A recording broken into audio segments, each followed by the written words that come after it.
What's up? What's up? What's good? It's your girl Bees Billy, aka Fly Like Bees, aka Big Bees, not the little one. You already know the fucking vibes, man. As you can see, I have a special guest in the building today.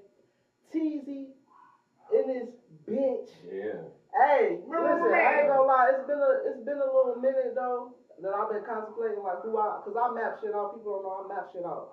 Like, so I've been like, oh, I'm gonna ask him to come here, and then you just happen to fall in line, like, oh shit, what the fuck? Like, and I'm gonna talk about that comment too, cause I'm not that girl though. You feel me? Like, I fucks with everybody. Like, if you hard, I know you was talking shit. Yeah, that's I know you was talking shit. That's how we like him. And next to Teezy, man, I got my special co-host in the building today. Y'all familiar with my guy, Timbuktu. Hey, What up, though? what's up, Tim? Not much, man. You know, living off the high of this comedy shit. I ain't gonna lie to you. I've been having so much fun recently. It's nuts. That's fire. That's fire. That's fire. All right. So we in the building. I'm gonna start off with a little bit of the origin story.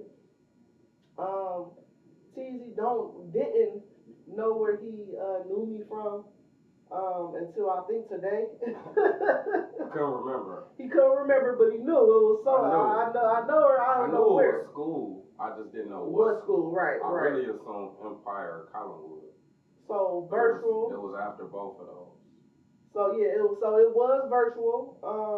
That's probably one of the most fun schools that I went to in my fucking life, though. That's the crazy part. Maybe because it was low key bullshit, but. Yeah, that's it. We just did what we wanted to do.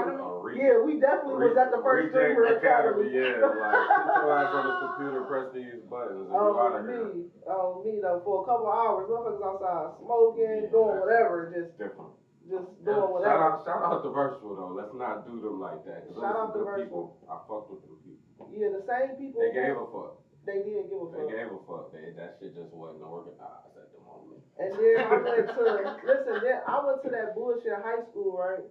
And then I ended up going to a bullshit college, and guess who was in that bitch? The same people who own Virtual. Get the fuck out. What a guy. I went to Phoenix University for like 2 years. Get the fuck out of here. Him, his wife, Mr. Glenn, it was a family. Mr. Glenn was in there? Mr. Glenn, wasn't his son-in-law, the one with the bald head?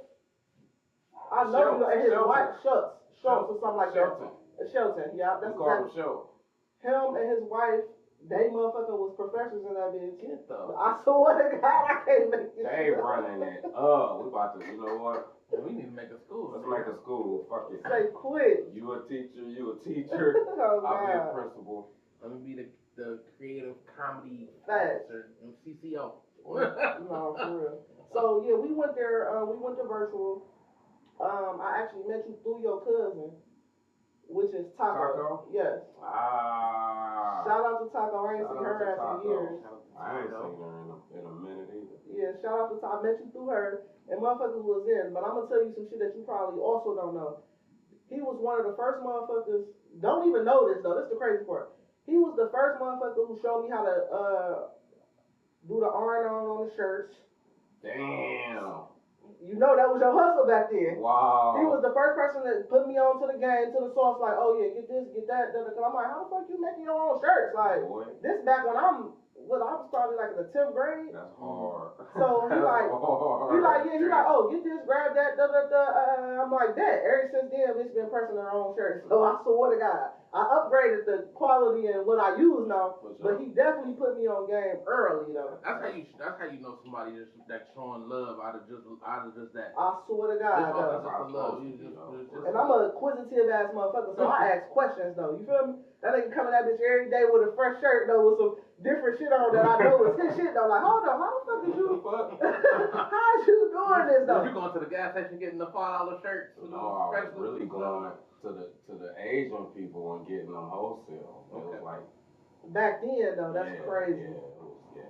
So you paying $10 for like 30 shirts? Something like that. It was something crazy. It was something crazy. It was definitely cheap. It probably was like $1 a shirt. If I remember correctly. It was like $1 a shirt. $1 a shirt is monumental, man. I think I had. If you think you about might have it. had to buy like 100, but I think I bought like 100. Exactly, to get them for that dollar, for sure. $1 for 100 shirts, For $100. sure. Spread the sizes out, you feel me? Right. 25 small, let me get 30 smalls, 30 mediums, Right. 25 large. And you just saying that just kind of show attest to your character, because a motherfucker who got the sauce, they ain't really trying to give up the game if this they hustle though. You know what I'm saying? Like he like, oh no, shit. You know what's crazy? Today is a testament to how it should have always been. Cause how many niggas in the city got clothing brands? Man. And it ain't nobody stopping nobody's hustle. Right, everybody got their own Cause shit. everybody got a clothing brand, but everybody got a clothing. You feel me? Right. Like it ain't stop you. Right. It ain't stop him. Like niggas go support who they support. But that's how I So feel do your about. shit. That's how I feel about anything. Like you never need. It's a million barbers. Somebody's still gonna need a barber. Right. It's a million DJs. Somebody's still gonna need a DJ. Landscaping, all that shit. Every hustle you can name. Everybody's still gonna need it. That's not gonna go up. For sure. There's no reason to hate on nobody. No reason. For sure. Help So everybody. yeah, that was kind of, I just wanted to throw that out there from the beginning. No, that's fire. That's a fire literally story. How I met his ass. The whole motherfuckers used to be a vibe back then though. We used to have fun back then though. Those were them times when we ain't have to worry about too much. Well, at least me personally, I can't speak for everybody else, but motherfuckers living life, meeting everybody. And the good thing about that school is that motherfucker, everybody went there. If you stayed at EC, if you stayed across town, Miles, Union area, if you stayed on the Clair, it was mixed though. Motherfuckers in Shaker, up in the burbs, like we was all in one little, it's like a melting pot in that bitch though. Full of motherfuckers. Fried ass kids. Fried who couldn't get it together in regular school. We coming that bitch, half of us tweaking, half of us high. For sure. All of us got a chip on our shoulder. Man, listen. That was a vibe though. Shout out to Virgil. For real. Shout out to Virgil. Like that. I went to Success. And it was a couple of them. Remember, I started at the one all the way in Warrensville. Yeah, me too. Right. Yeah, we had to take the 41 all the way up that bitch. Yeah, then we moved to Lee and Mayfield. Yep. Building. Yep. And then it moved somewhere else. I'm still on Mayfield, but just literally like 2 minutes down the street at the right there. the church shit. Facts. Yeah, that shit was a. Crazy. We didn't even have a permanent home. We didn't have a virtual academy reunion. Everybody that was in that one. Everybody though, for sure. All right. So we gonna get into it, man. As y'all know, this 216 shit, Cleveland shit. Where are you from in the city? I'm from the Clair. From the Clair. Teezy from the Clair. 108 to be exact. You feel me? Period. Better to 108. Yeah. All right. Yeah. Right. Growing up, from where you from, what you feel like? What's the environment like? I mean, it was different. Let me keep it a bean. Growing up when I was younger, and it could be perspective, you feel me? But I feel like the energy was different. When I was younger, it wasn't as negative. It was still dangerous. It was still violent. It was still drugs. Right. But it wasn't as negative. You feel me? Yeah. If that makes sense. No, I do. Like it was people doing what they was doing, but we wasn't mad about it. We wasn't trying to knock the next nigga down. You feel me? Don't get me wrong, dudes like me, I was more into the robbing than I was the trapping. So I kind of don't fit in that. But for the most part, the energy wasn't, drilling and killing. Right. Fast forward, now everybody it seemed like the young niggas, everybody gotta be a gangster. So everybody gotta be a shooter. Everybody gotta have a pole. Like growing up, I was one of the only niggas in you feel me, that carried a pistol. Right. And that's just cause what I was into. And that was after a certain age, you feel me? I didn't carry. I done shotgun since 10, 11, but I wasn't carrying one on me all day, every day till 13, 14. You feel? And I was on and off. Now niggas is 11, 12. It's a designer now. and they gotta have it. 13, 14, you got expensive guns. 16, these niggas got choppers and all types Heavy artillery.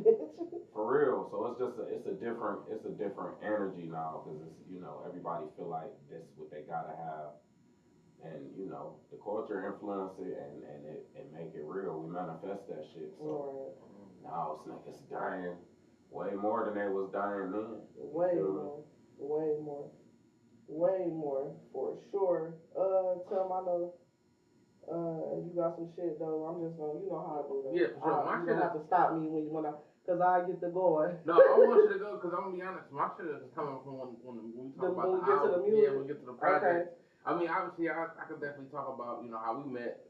I met the homie at a podcast. I was producing Grapes podcast. I think it was through the Grapevine at that time. And shout out to Greg. Shout out to Greg. Another silly ass nigga. I was gonna say Friday.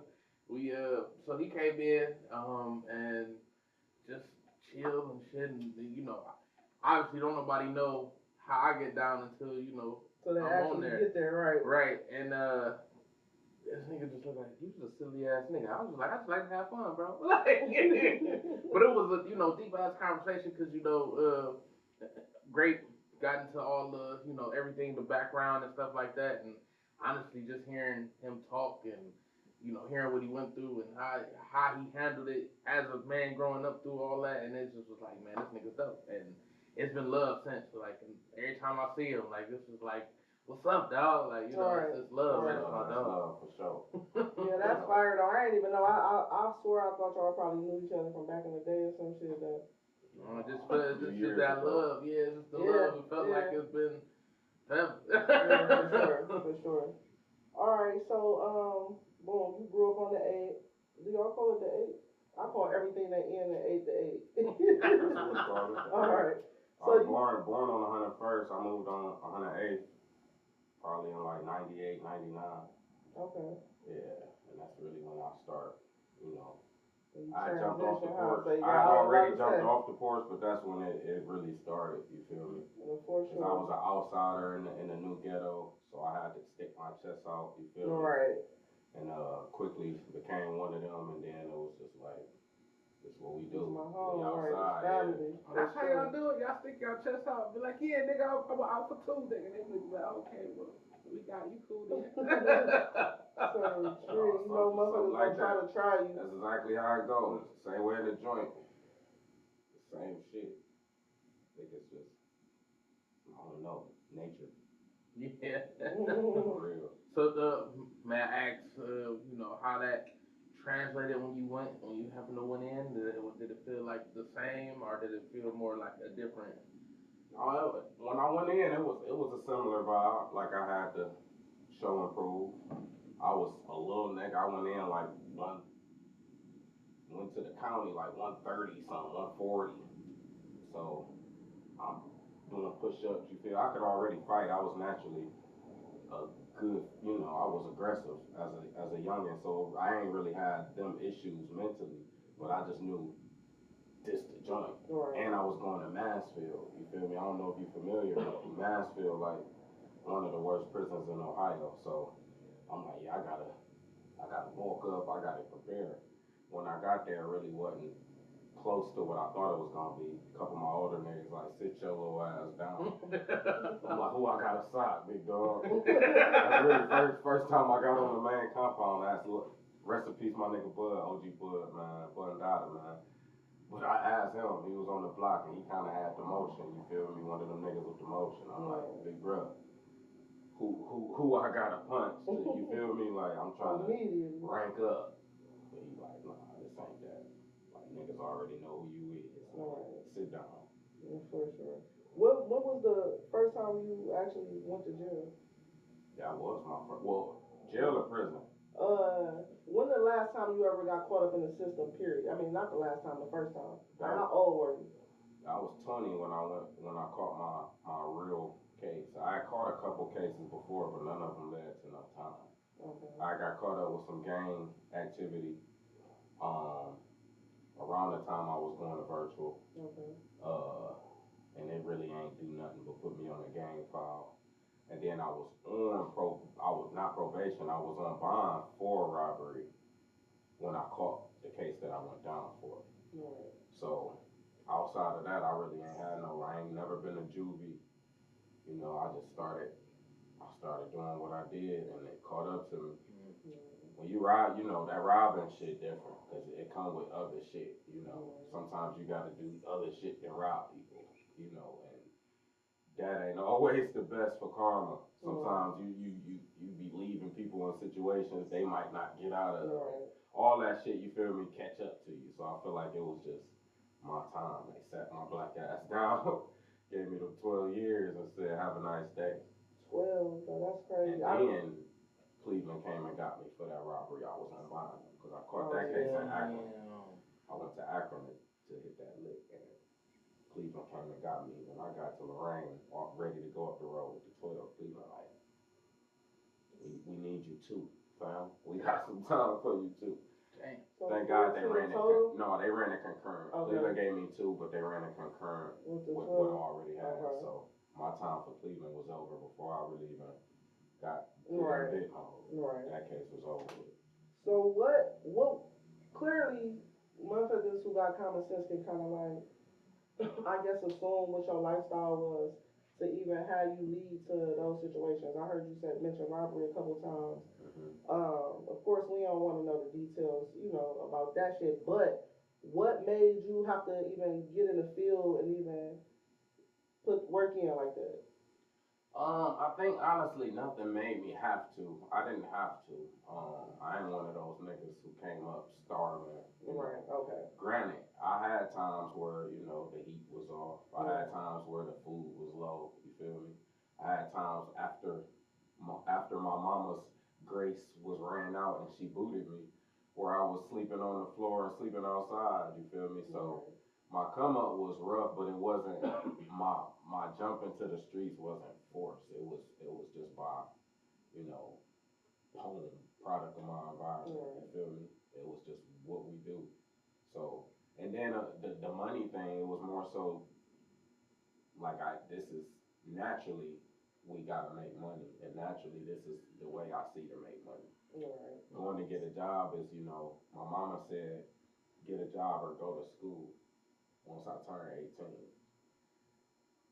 And I wasn't really feeling either. So neither one. and it wasn't that I was totally against doing the right thing. It just, I had tried the job. She got me in the post office, and it was just, I just didn't feel it. I was selling weed at the same time, and it was like the money I'm making from the weed without having to sit in this factory throwing boxes for 8 hours. Like, sound good. It's like, yeah, this don't really make sense. So, and that's usually how it happens. Like, we get fed the dream of the streets before we get fed the dream or the reality of the you know, the other side of it. And we don't really see the prospect or the possibilities of wealth and fame or shiny things without the negative shit. We don't, even though it's way more possible and way more possibilities and way more avenues to get to those things the right way. Yeah, especially now. But we fed from early. We fed, this is how you get it. You either gonna dribble, right? Or you feel me? You gonna rap, or you gonna be in these streets. You ever think with the post office, if you would have got to go into people's houses, people would be like, I'm bringing your mail, but I'm bringing you some weed too if you need. I mean, essentially, that's probably what it would have taken, because I was selling weed in the post office. And them niggas probably needed the most. Exactly. It's like people get their checks. It's like, I know I got that bread coming. You know, that's really what's the why. It was like, yeah, I got what you need. And then I'm selling. You know, this was the thing. I would sell if you wanted.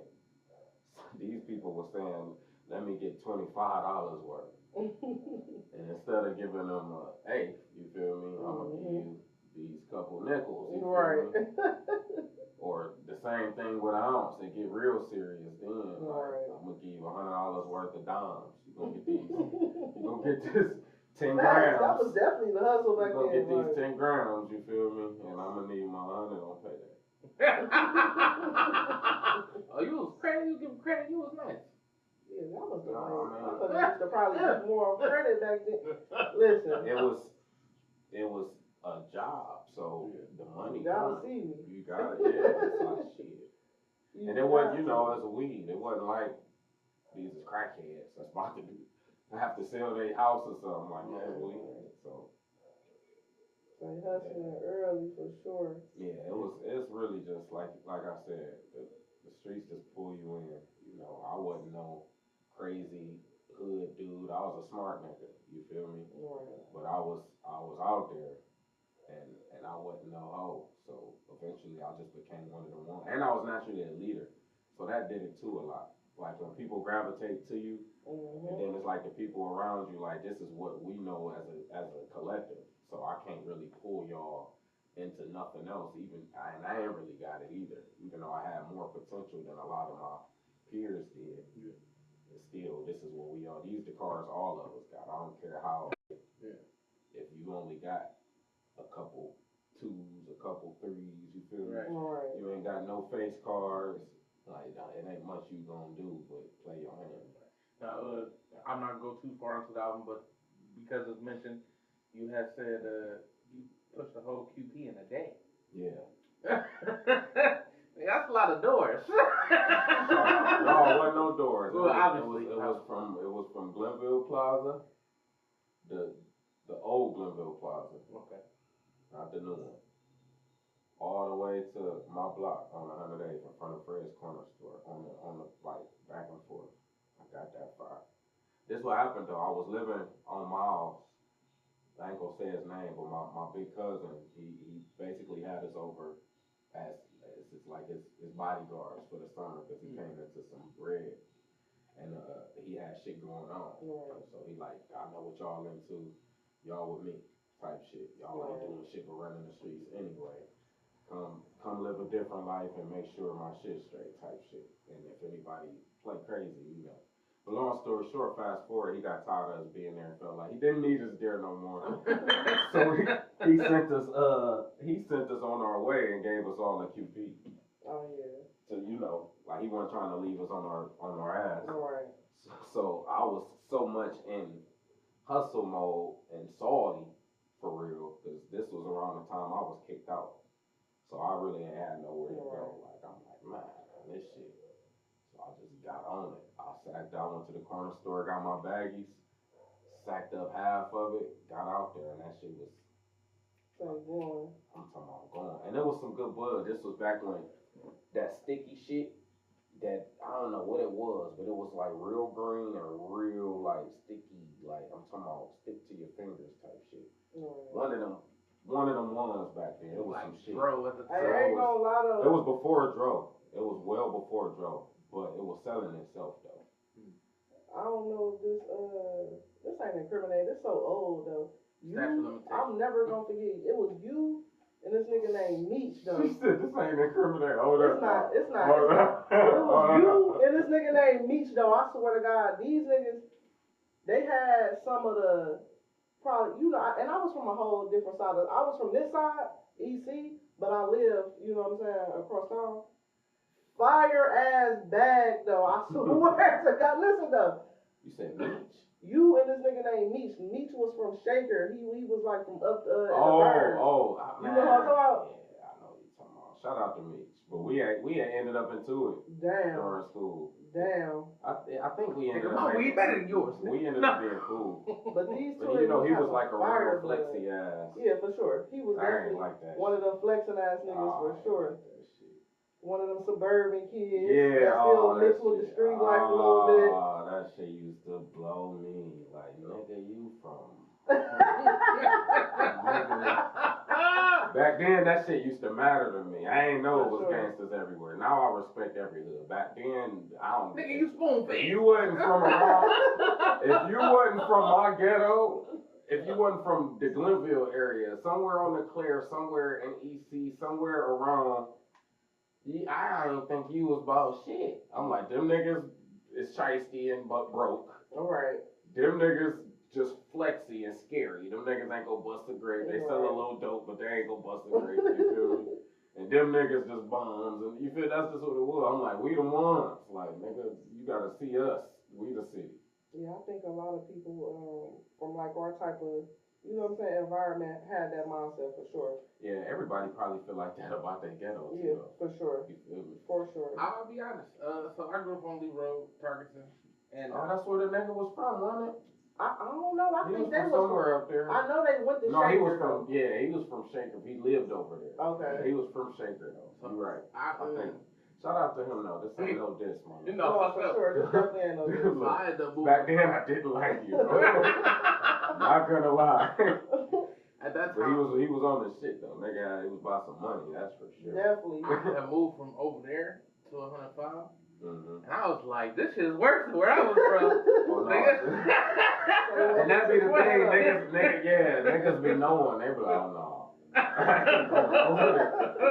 Like, you said you live where? Hell no. But it was cool, because once I got over there, and I was like, man, this shit, I think they, the rap is all bad, for real. Like, it was, obviously you knew who was fucking around. As long as you didn't fuck with them, they usually ain't fuck with you. Unless niggas was hungry. And even then, if you don't look like you was, a hit, a target, right? You was generally cool for the most part. So, once I actually stopped listening to other motherfuckers saying like, oh, it's just the worst over there, I was just like, no. Like, I'm blending in. That's the one side. I'm blending in wherever I go. Yeah, for sure. I don't come on and trash. If you're a solid person, you generally can. But don't get me wrong. It's some places where it don't matter. Yeah, niggas just gonna be on bullshit. It's some niggas just on fuck time. Like, you fuck ass niggas. That could be anywhere, anytime, for real. Niggas is definitely. And you always gotta be aware that them niggas exist. Yeah, for sure. Niggas don't care if you a good nigga. Some niggas be mad you a good nigga. Facts. Like, you say some positive shit to a nigga, he gonna get mad. Right now. Nigga, why you so positive? Why you got a smile in your face, nigga?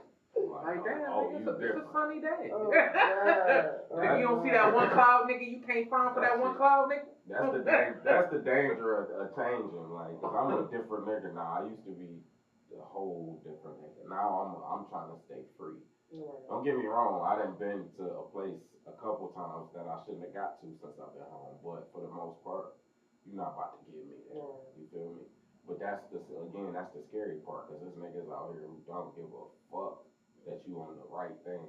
Like, nigga will be on bullshit. Nigga be like, man, I'm trying to get home to my kids. Nigga, fuck your kids. No, for real. Like, what? Wild. And then it's like, what do you do? Do you crash with the nigga because he on fuck time? Or do you risk trying to get away from the nigga and be a victim? Or potentially a bitch, cause you let this nigga just like, this shit weird. It is. Like, and niggas having to make those decisions, that ain't cool. That ain't cool. Like, not to go too deep, I don't know the context of your podcast, but mentally big facts, no cap, for real. No, for real. As a culture though, mentally, like for the black man, like, that ain't cool, cause niggas gotta move in ways like we confused, like niggas on guard and shouldn't be. Right. You feel me? Like, too nice. Niggas nigga gotta think 1,000 different ways every day dealing with niggas who they feel like supposed to be their brother. You feel me? Like, this shit cutthroat. And that's another thing back then, like, the cutthroat niggas was, you could point them out.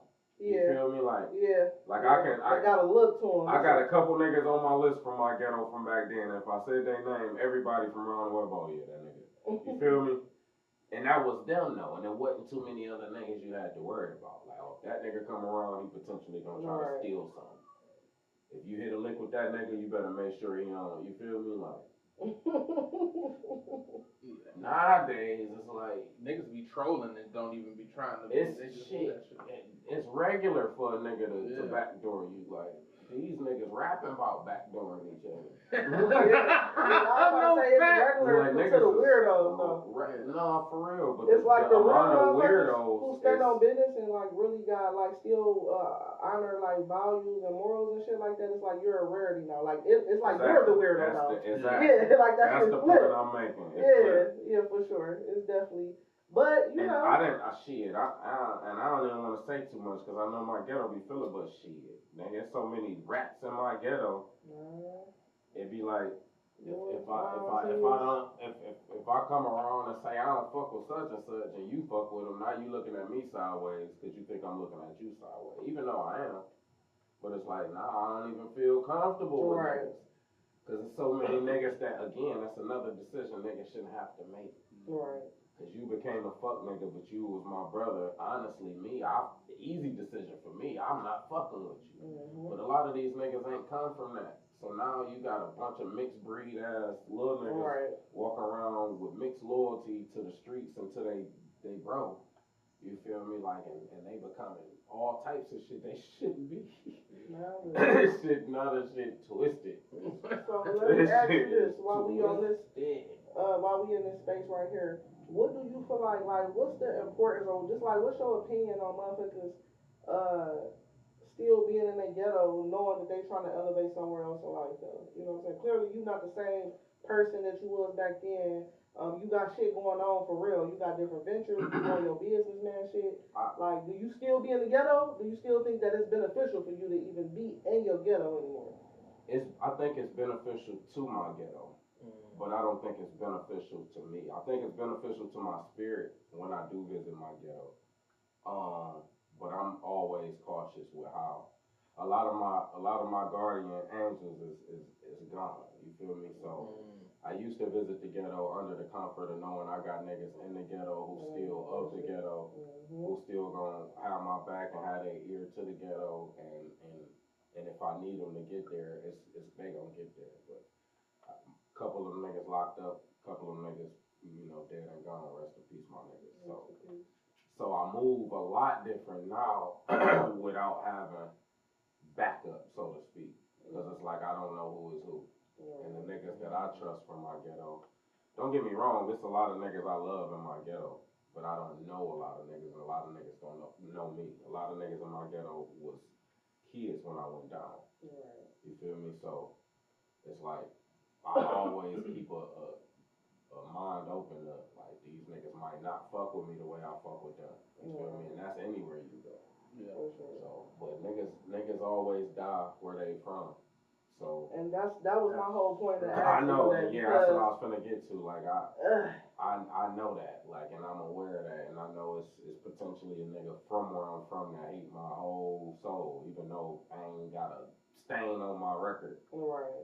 Even though I give a nigga the shirt off my back, it's a nigga that hate me. That nigga It's a nigga that hate me from across town, and it's a nigga that hate me that probably stayed next door to me. You feel me? So I'm always aware of that, and I ain't never gonna put myself too far in a position to be, taken away from my family and nothing. Like, I don't believe in late night kicking it nowhere. Right. So my ghetto, your ghetto, they Yeah, ghetto. I'm in the house. Don't get me wrong, I done it, in celebration of my niggas that's been gone, we here, it's just what it is. Like, and it's usually all love. But outside of that, like, I don't need to frequent my ghetto. Yeah, for sure. Like, if you know, and if you don't, hey, that's on you. Like, for real, I ain't got nothing to prove. Alright, we been a little gangster in this motherfucker. Like, no, they have been a little gangster. Yeah, let's go ahead and lighten it up just a little bit. You feel me? This some little shit I got called the biggest. It's biggest. Like some rapid fire shit. I'm gonna say something. I just need your honest opinion. If you don't want to answer, you know how that goes. For sure. Keep it pushing. Alright. Y'all already know what time it is. It's the biggies in this bitch. We got Teezy from The Clair.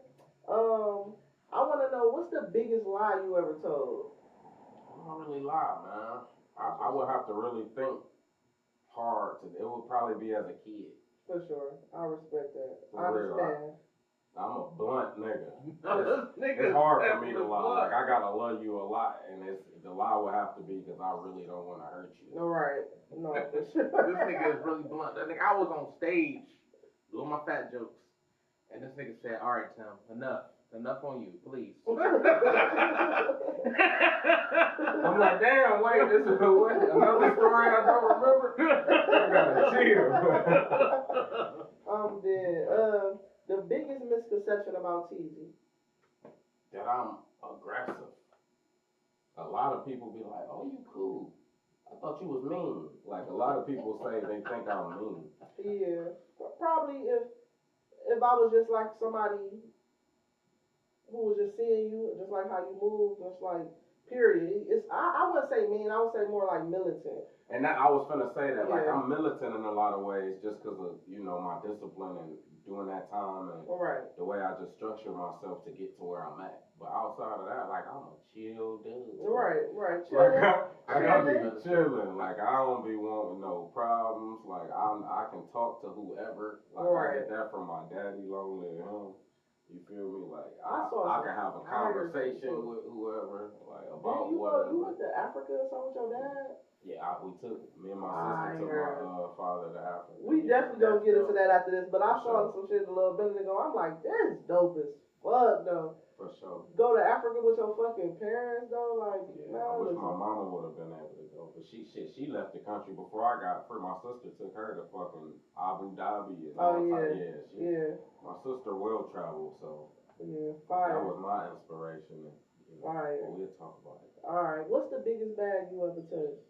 Ooh, the biggest bag I ever made or had? Cause I was finna say made probably. I think my biggest lick I ever hit was like $20-something. Okay. It wasn't nothing crazy, but I don't think I want to talk about how much I had in the bank. How much I had? Yeah, cause some people might. A lot of people don't answer that question at all. They like, hell no. Cause it ain't that no more for sure.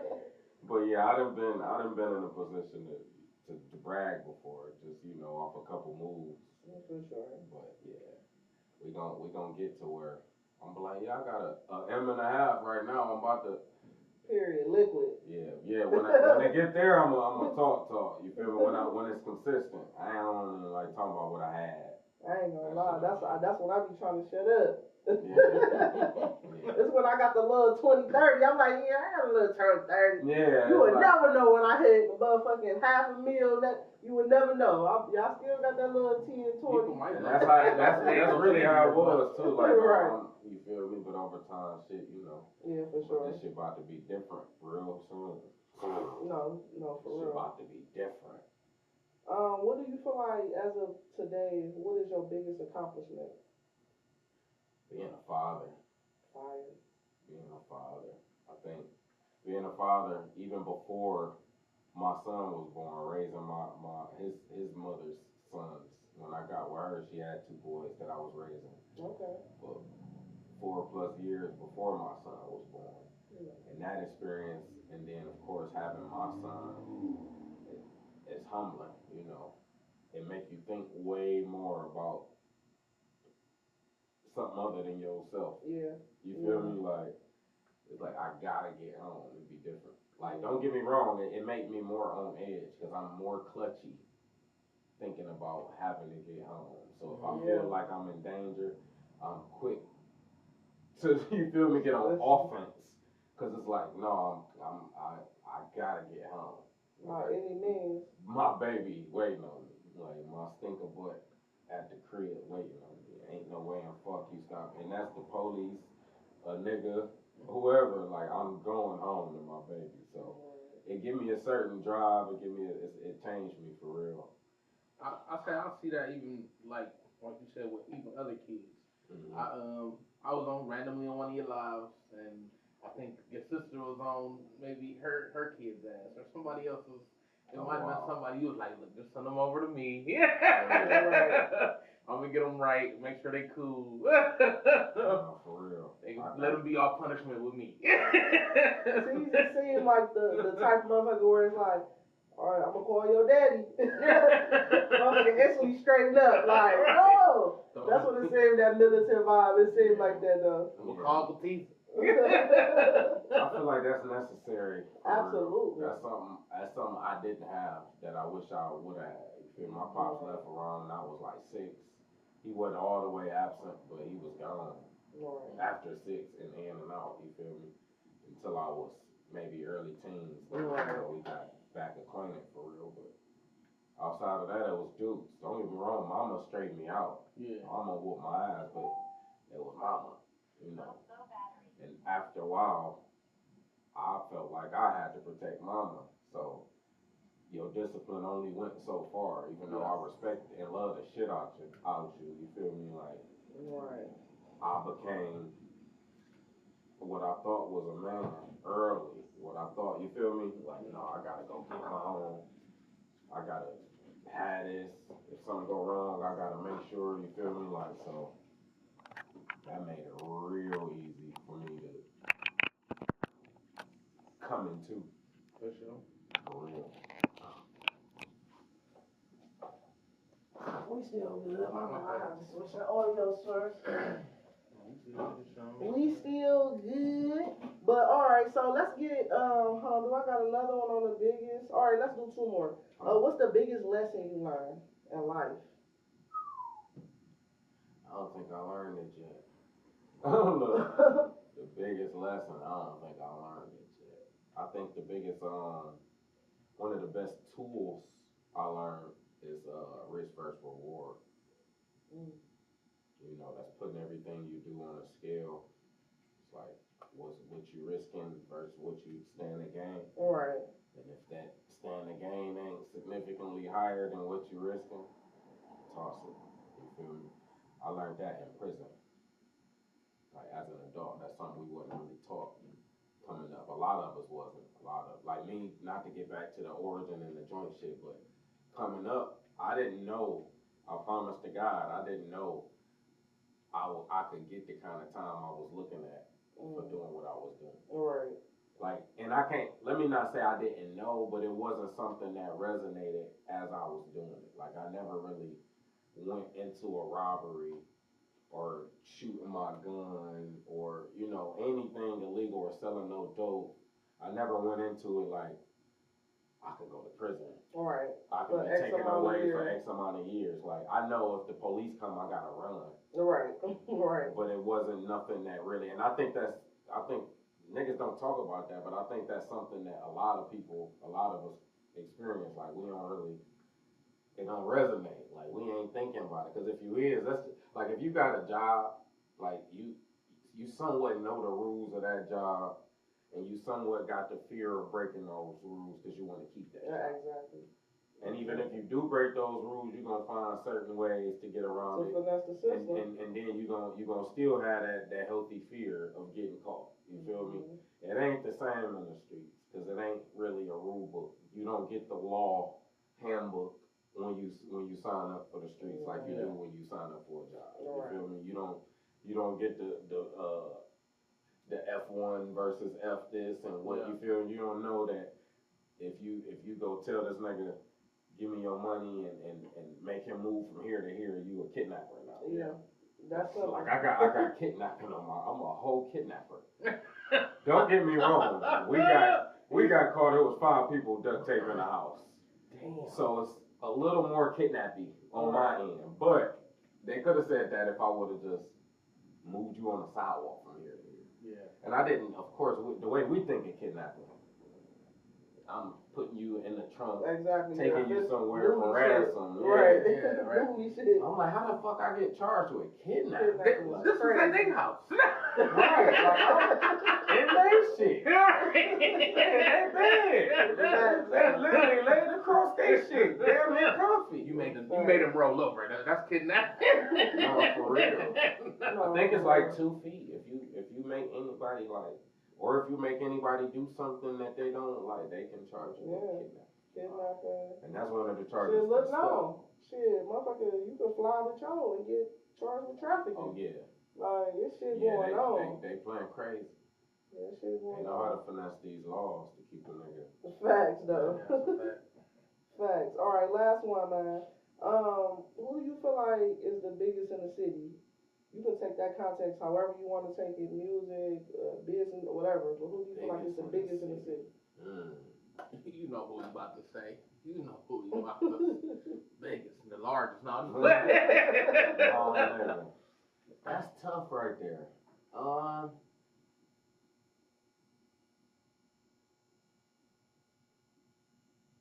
That's tough for real. Yeah, that's tough. Cause I think, not to shade nobody, but musically we lightweight been dim. Like, of course we got Doe on the kind of major scale, and he done had a couple major moments recently. Of course we got Ray, who kind of been major, but Ray don't really do music like that. Right. We got Kels, you know, but he in and out, you know. It's like we ain't really got nobody consistently shining. You know, we got a lot of damn near local niggas who do hella numbers, like China, you feel me, and Rose Camp, and it's a few niggas who just, you know, do numbers like crazy, them younger niggas especially. But I'm trying to think of really somebody that's, you know. Yeah, so we got some work to do. That's what he's saying. No, for real. Cause don't get me wrong. Cause it's a lot of people that got shit going, and that's what kind of make it harder too. Mm-hmm. Cause it's a lot of people that's making on. I'm not saying it ain't. It's motion in the city. It's a lot of people doing what they do, and it's a lot of people getting it done. I think what's not happening is the impact on the culture from the city. Mm. And that's what I'm looking for. That's what I aim to. You feel me? Like I want to culturally impact. I want the city to be culturally impactful, like Atlanta or New York or. And that is the whole point of this platform right here. For sure. It ain't how it started out, but that's what it evolved to. Like I'm literally trying to put on for the culture, and motherfuckers notice this whole season I have just been having people come pull up. This podcast used to be strictly about me. You know what I'm saying? Like strictly about my co-host that I had on here. But when I got into like this whole little Cleveland music scene and started seeing what was actually going on, because I never paid attention to it like that because I was an actual artist, so I didn't listen to other local artists music and shit like that just off of fear of subconsciously like picking up on somebody else. But you know how it goes. You hear some shit, then you want to like, oh, I can do this better, or I can.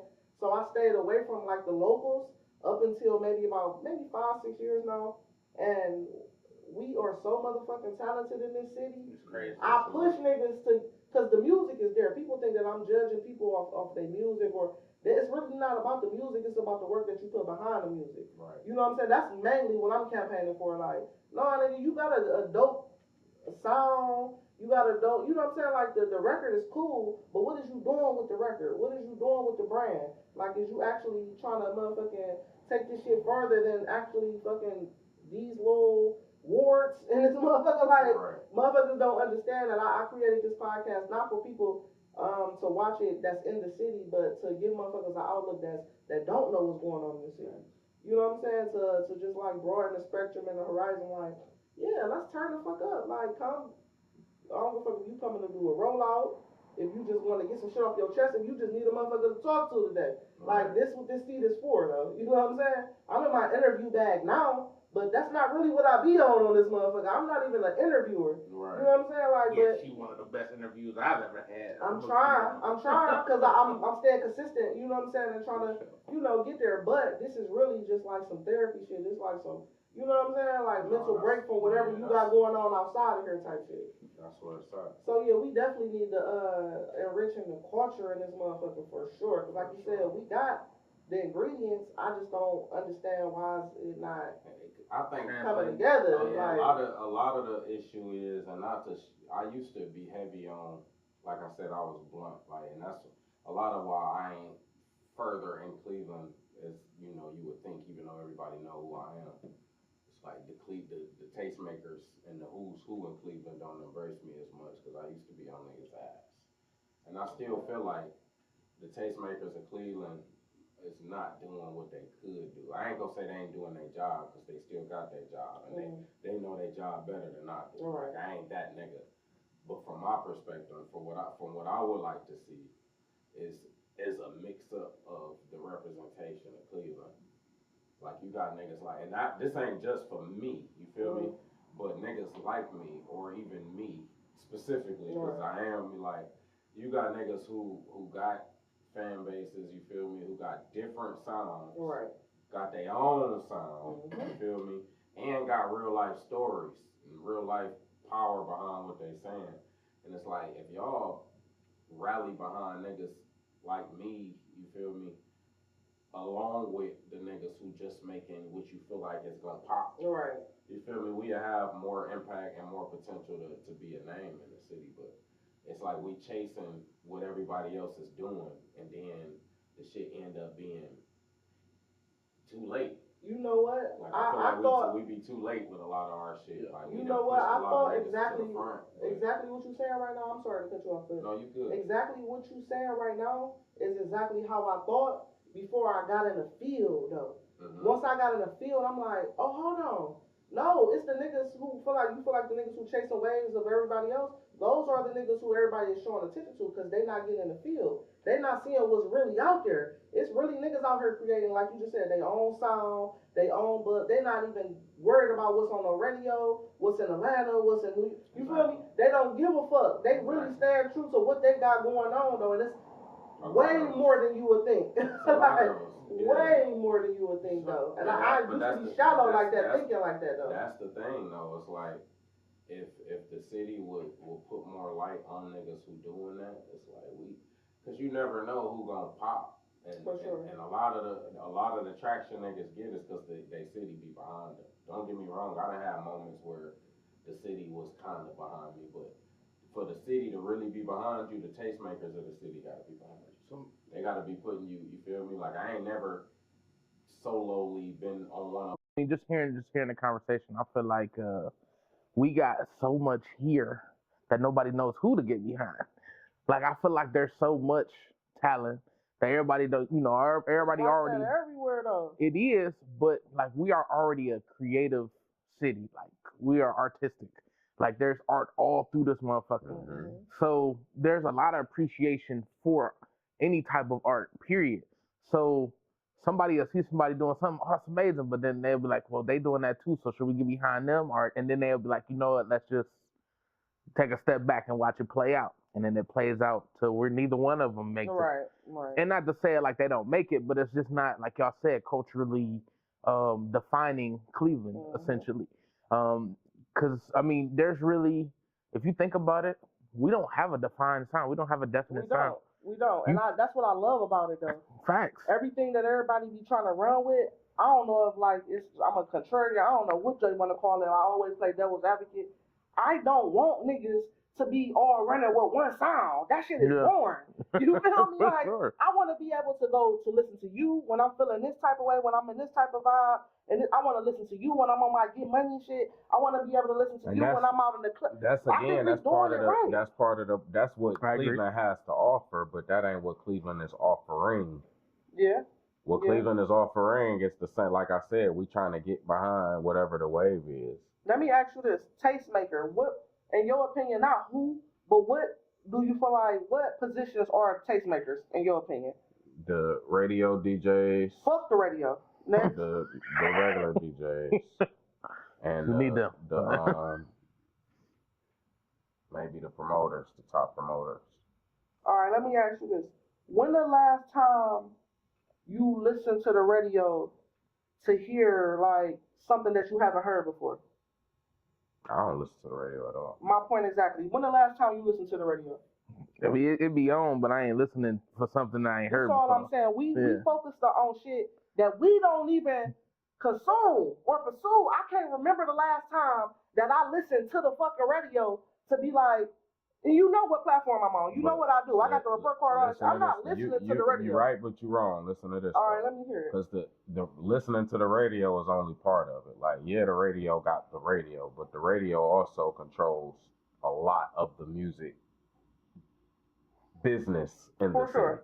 For sure. So when you get to talk about Summer Jam, that's the radio.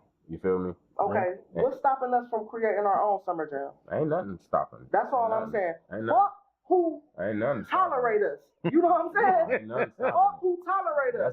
I want to be appreciated. I don't want to be tolerated. That's my message for sure. This the reality though, because that's the vibe for everybody that we all should have that. Like, fuck, what you said is gold, 100%. The problem with that becomes everybody say that for themselves because they feel like everybody else ain't incongruent with what they're trying to do. So that leave us all fighting our own battle. That leave us all trying to carve our own shit out instead of us all working together. So I've been on that same shit for the longest.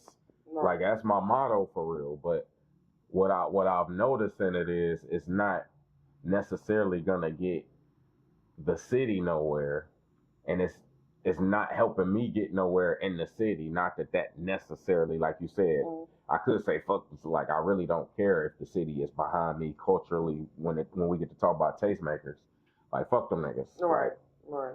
at the end of the day, fuck them niggas. But what I would like to see is for it to make sense. Right. You feel me? Like I shouldn't have to say fuck them niggas. Yeah, for sure. It should be them niggas in a position to help me get somewhere, and they should be in a position to say, hey, these niggas is doing some shit. You feel me? And it should just be a mutual exchange. But when we get to a point where you don't get that, where you got niggas, even like China numbers quadruple mine. You feel me? My influence might be a little, you feel me? He got the youth though. Right. You feel me? I got a name in the city, he got a name, but my point is like the city ain't behind niggas even like him.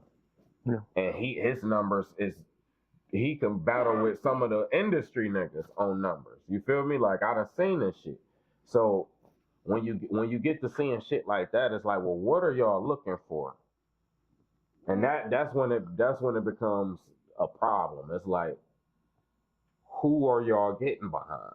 Yeah, and if it's not the niggas that's popping, it at the end you gonna start to think like, oh, it's just the niggas you fuck with, and that ain't really how it's supposed to be. So when that's how when niggas do get to the powerful place that you said we should be at, because that is a raw place, but it's too many of us that get to that spot because we looking at where we trying to connect with as somewhere we can't connect with. Now we like, fuck it. Everybody's saying fuck it. So now everybody on their own. That's kind of what I was saying. It's a gift and a curse. I think. I Double-edged sword. I just think that shit come from trauma though, and motherfuckers gotta get out of that old way of thinking. When I say fuck the radio too, let me get this disclaimer right now, because I got a couple friends that actually are on the radio. You know what I'm saying? Same. Not as artists, but as fucking disc jockeys, as motherfucking whatever, hosts, whatever. Yeah. When I say fuck the radio, I'm talking about fuck radio programming. You know what I'm saying? Yeah. I gotta break certain shit down for simple-minded motherfuckers. You don't. She ain't talking about 107.9. But it's simple-minded motherfuckers out there that don't think that I'm talking about prices. Or I'm talking about, I don't like motherfuckers running with narratives that I don't mean. So I'm gonna keep it, I'm gonna break it down simple. You feel me? Like, for the simple-minded motherfuckers, because I do embrace the simple-minded motherfuckers to come watch this just as well as the motherfuckers who up on their shit. So I will say this. Fuck radio programming. You know what I'm saying? Radio is a money business, and true enough, you being played on the radio is probably 100 times more than a motherfucker buying your single or streaming your single. You know what I'm saying? So I get that. It's a money game. But if you not in this shit for the love of the music, the love of the game, I don't even talk to them type of niggas about business anyway, though. You know, that's not even my type of person. But this is where the disconnect comes. When you get an oversaturated amount of people in the business that don't have the love for the game. Yeah. And that's what I feel like Cleveland got. Cleveland got it's too many people that call shots for the city that don't got a love directly for the city or for the culture. They just in it for the bag. So it's decisions being made that's not necessarily benefiting the culture. It's not benefiting the city. Right. It's just benefiting their pockets. For sure. You feel me? And again, that's why I said I can't tell you still doing your job well if you making your money. So I'm not. Yeah.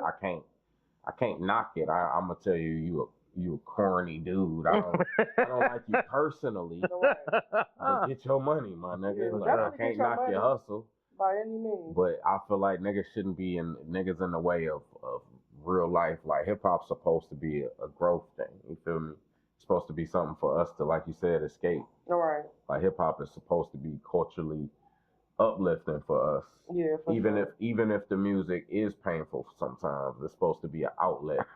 Once it becomes so much of a stress factor, you feel me? And that's what it is now. It's like, now this shit is more poison to us than it is medicine. And that's shitty. Like, that's shitty for real. Well, what you mean when you say that? I mean, the culture, hip-hop itself is at a time, in its best times, and I'm sure I pray to God we get back to those times. Mm-hmm. But it was it was helping more people than it was hurting. You feel me? And don't get me wrong, this could be a perspective thing, but from my perspective, just the way it is, like coming up, hip hop was helping more people than it was hurting. We had more music, and it wasn't just the content of the music; it was the energy in the culture as well, and the you know the intent. Right. But also the music, the content of the music. It was like more uplifting music. It was more uplifting energy. It was a lot more positive of a thing. Now we in a space where it's harming us. You feel me? For the most part, the music that we ingesting is causing us to be fucked up. Like our youth is crazy. Our youth don't give a fuck, and a lot of it is because they listening to drill music. You feel me? Yeah, I record a lot of young niggas, and they come in that bitch talking death, and I be like, one, if you actually did this, why is you rapping? Right.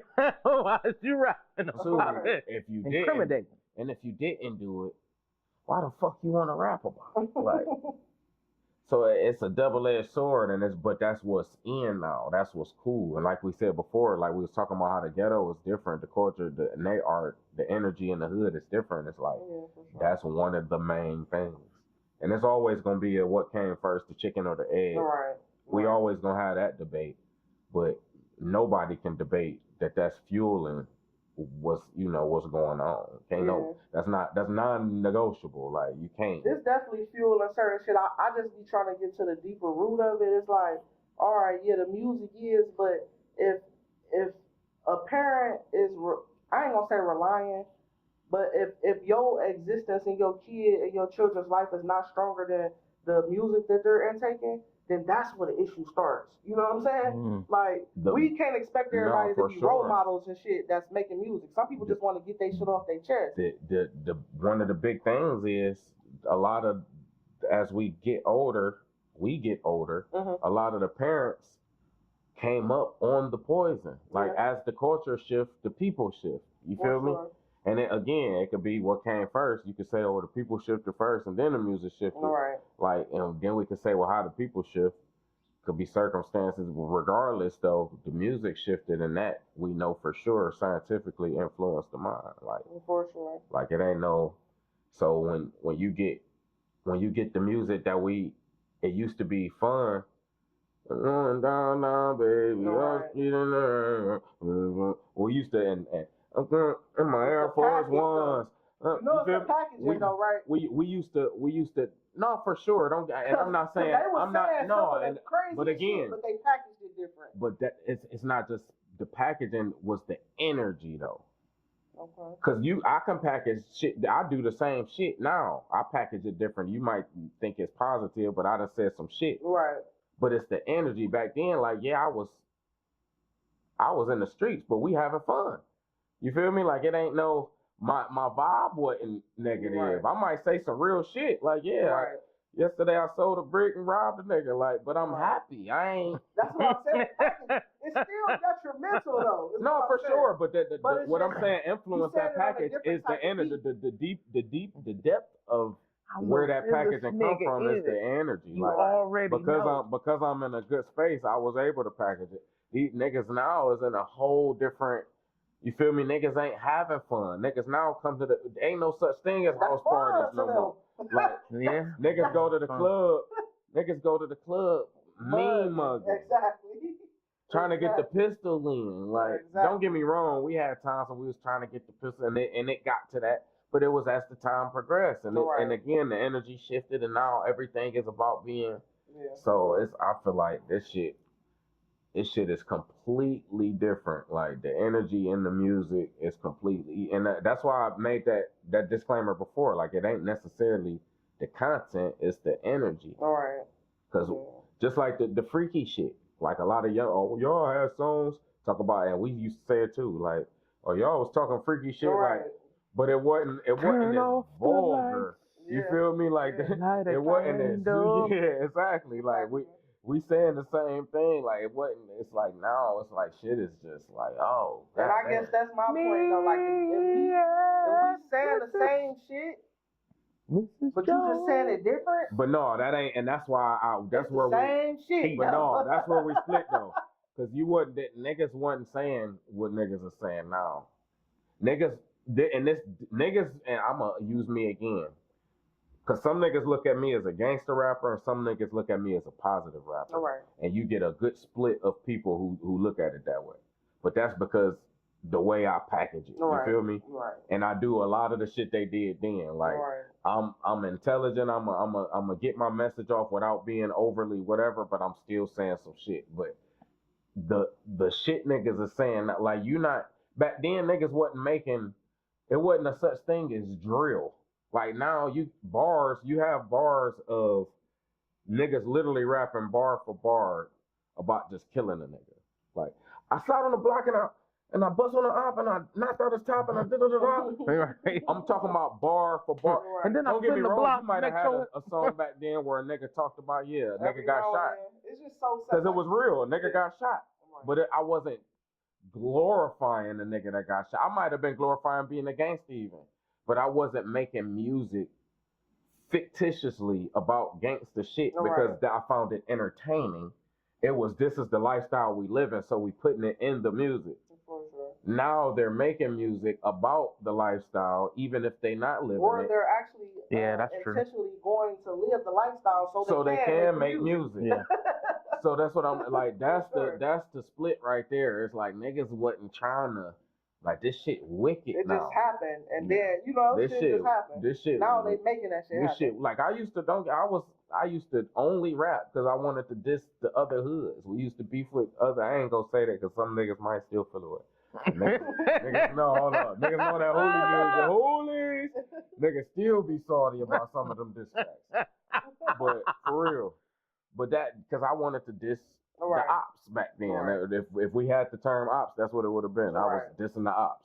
So don't get me wrong, it was music like that, and I made it, but it was a section of the music and a very small one, and it wasn't something that the culture ingested. It was something that people who was into that ingested. That makes sense. Now, people that resonated actually. Now, whether you're into killing niggas or the streets or not, the music you hear on the radio is about killing niggas. Yeah, I get that. That's you feel me? Like the whole, like that, this shit wicked. Yeah, I get that. Like we dance, like the dance music you gonna hear.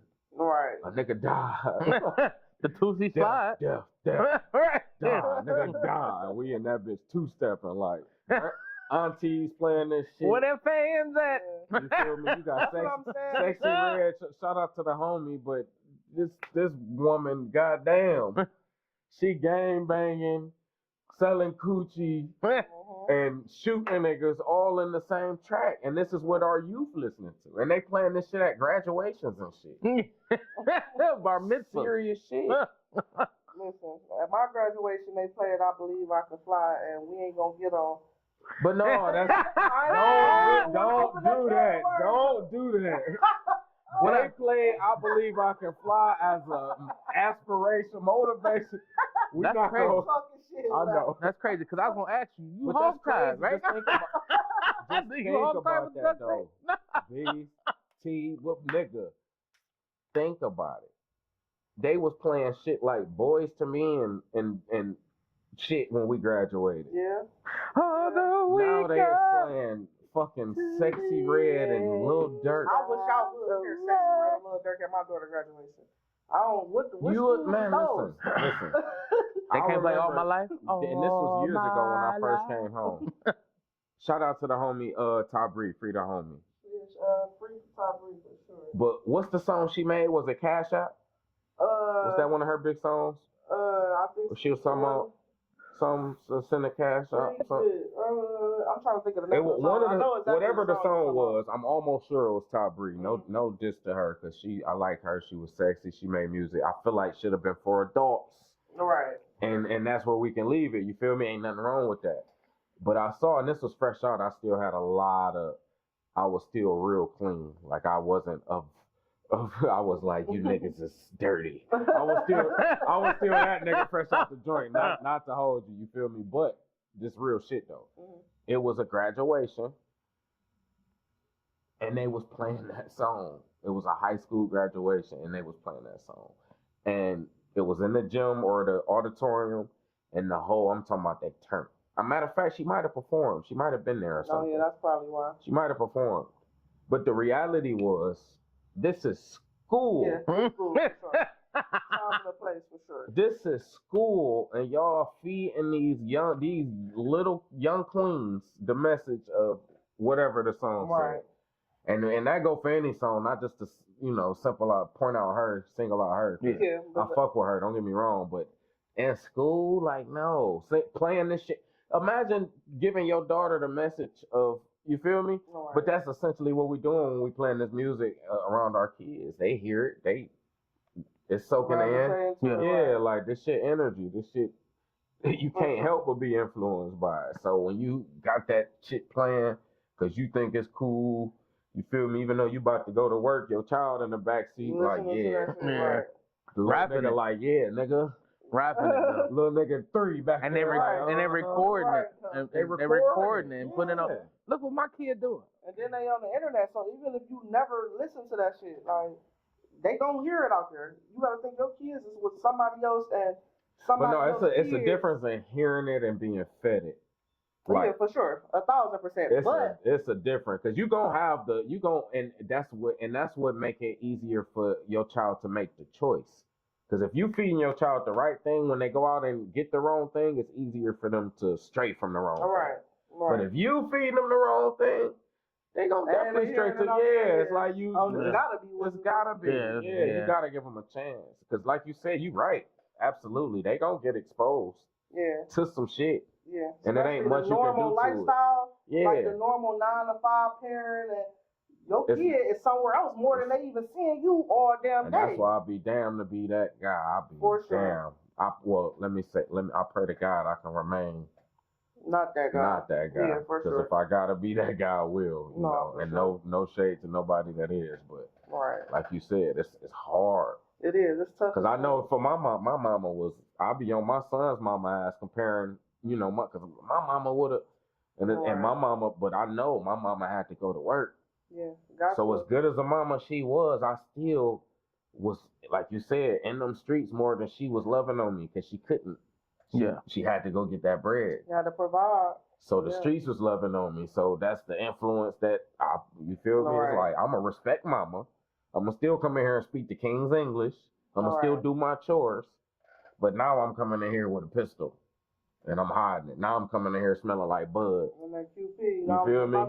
Now I'm hiding my face from you, because I know my eyes red and I'm ashamed. You feel me? Right. Or I got my hands covered because I just got 108th and St. Clair on my hands. Right. And now I know what you feel me like. For sure. Because the respect was there, but the influence was still. Right. Yeah. It was what it was. For sure. All right, let's get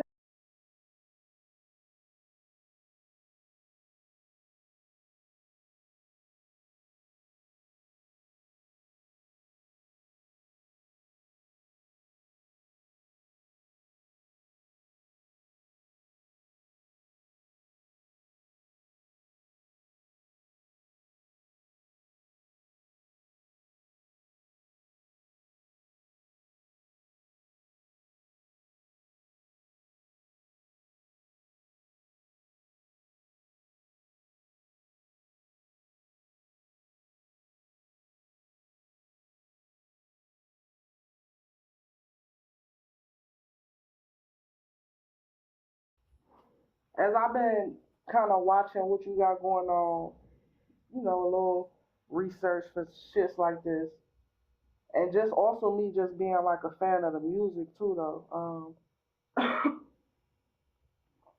I see that you got all type of fucking ventures going on. You feel me? It don't seem like you putting all your eggs in one basket.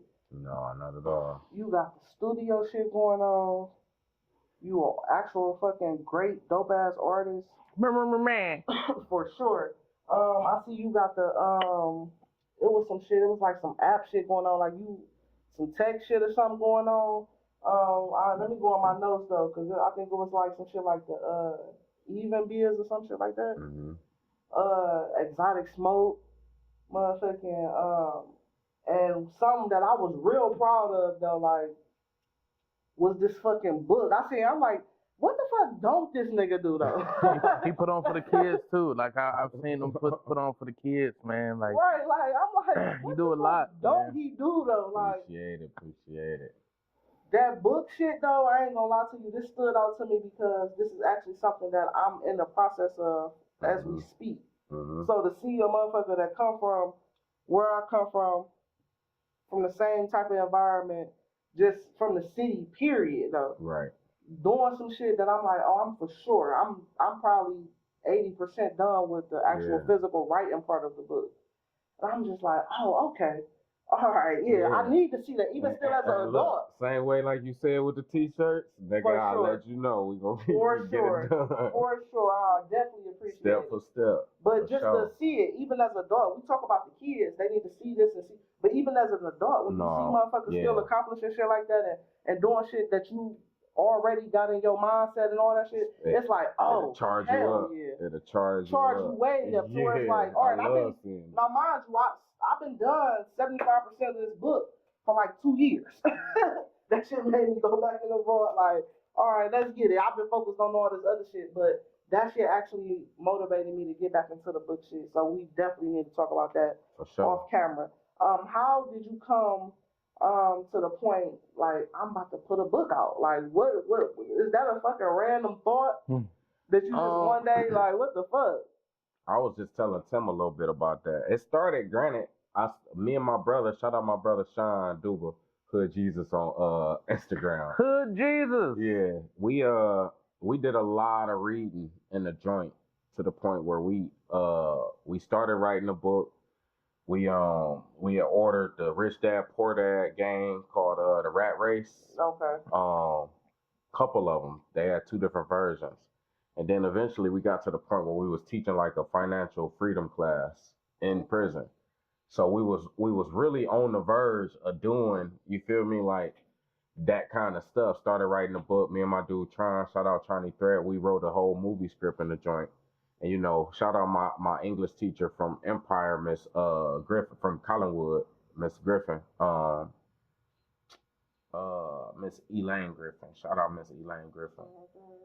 But the script, it really was something, like I said, I've been wanting to do, but I started getting into the mindset of wanting some passive income and wanting to be able to put out some tangible product that I can monetize more than my music. And I started to look at what I had to offer. I started dealing with Chat GPT, asking for, ways to create passive income.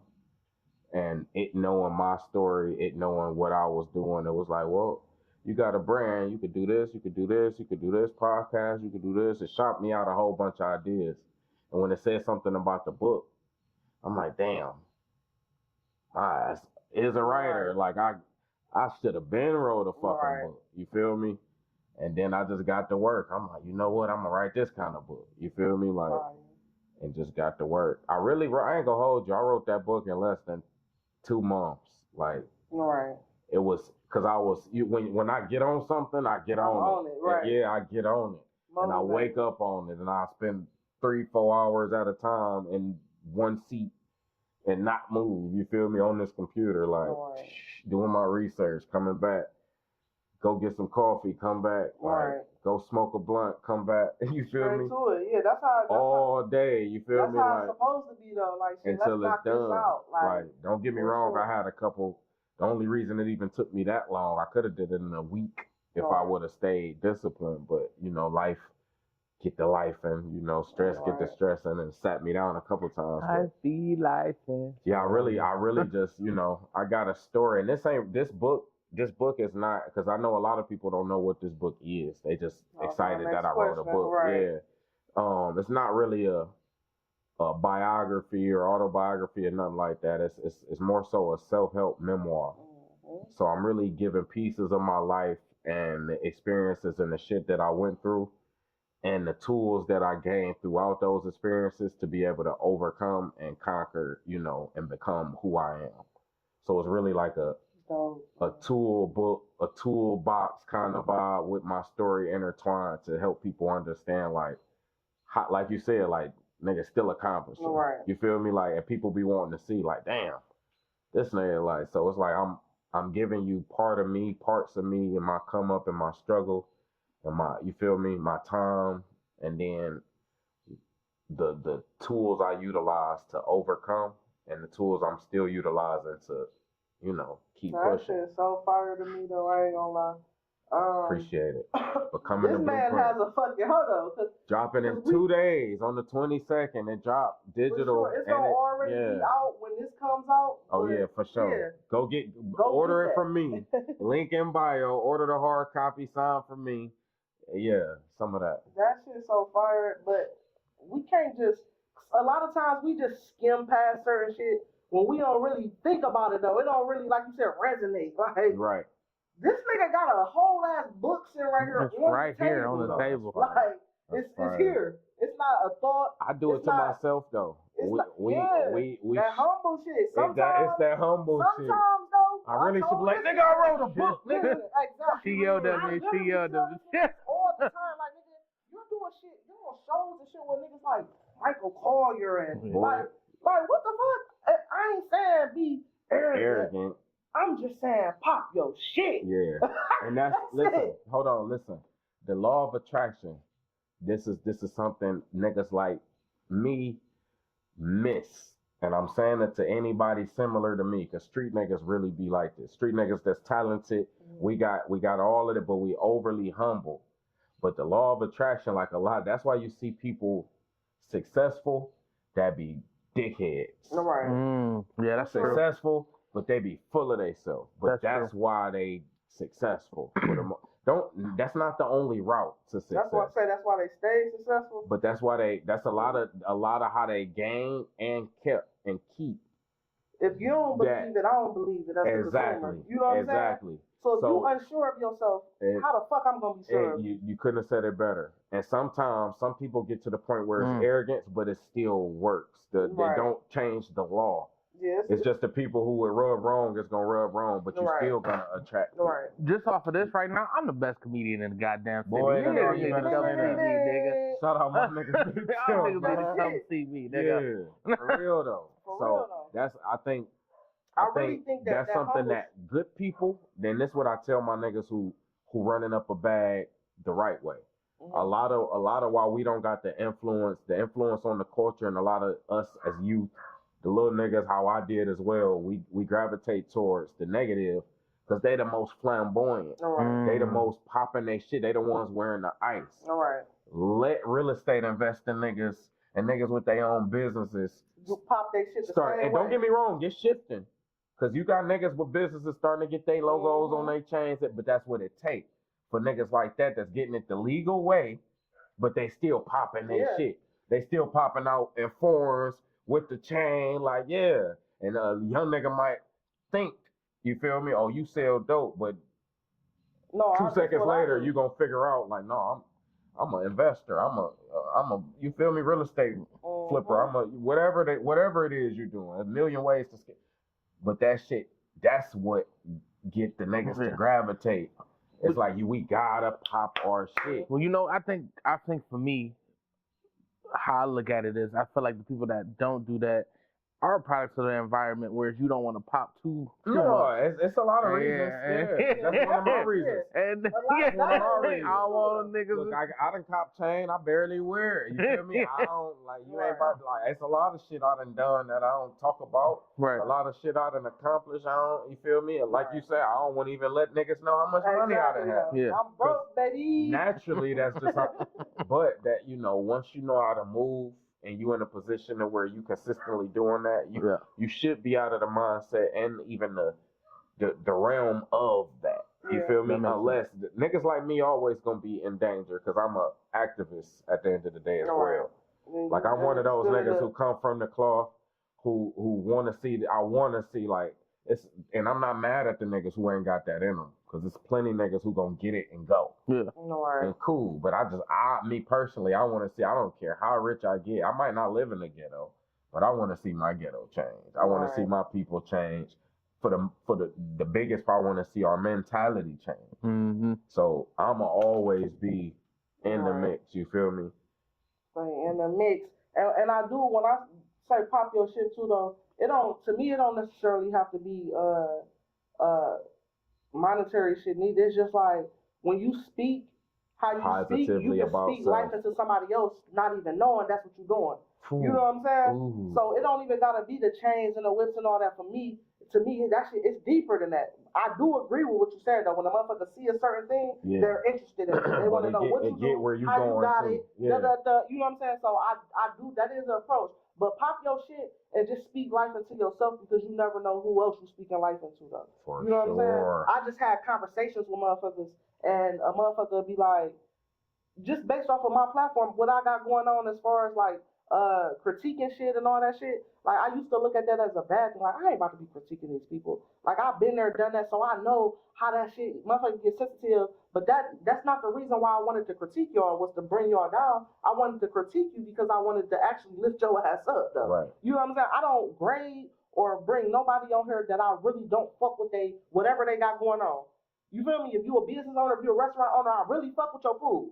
You know what I'm saying? If you come on this bitch, I really listen to your music. Like, I'm not a motherfucker sharing my opinion after listening to 4-5 songs. I really go through niggas' catalogs, though. You hear me? That fucking report card shit, and we about to get to that, too. But that report card shit, I literally, you know how long it takes to go through a motherfucking catalog who actually create and put out music?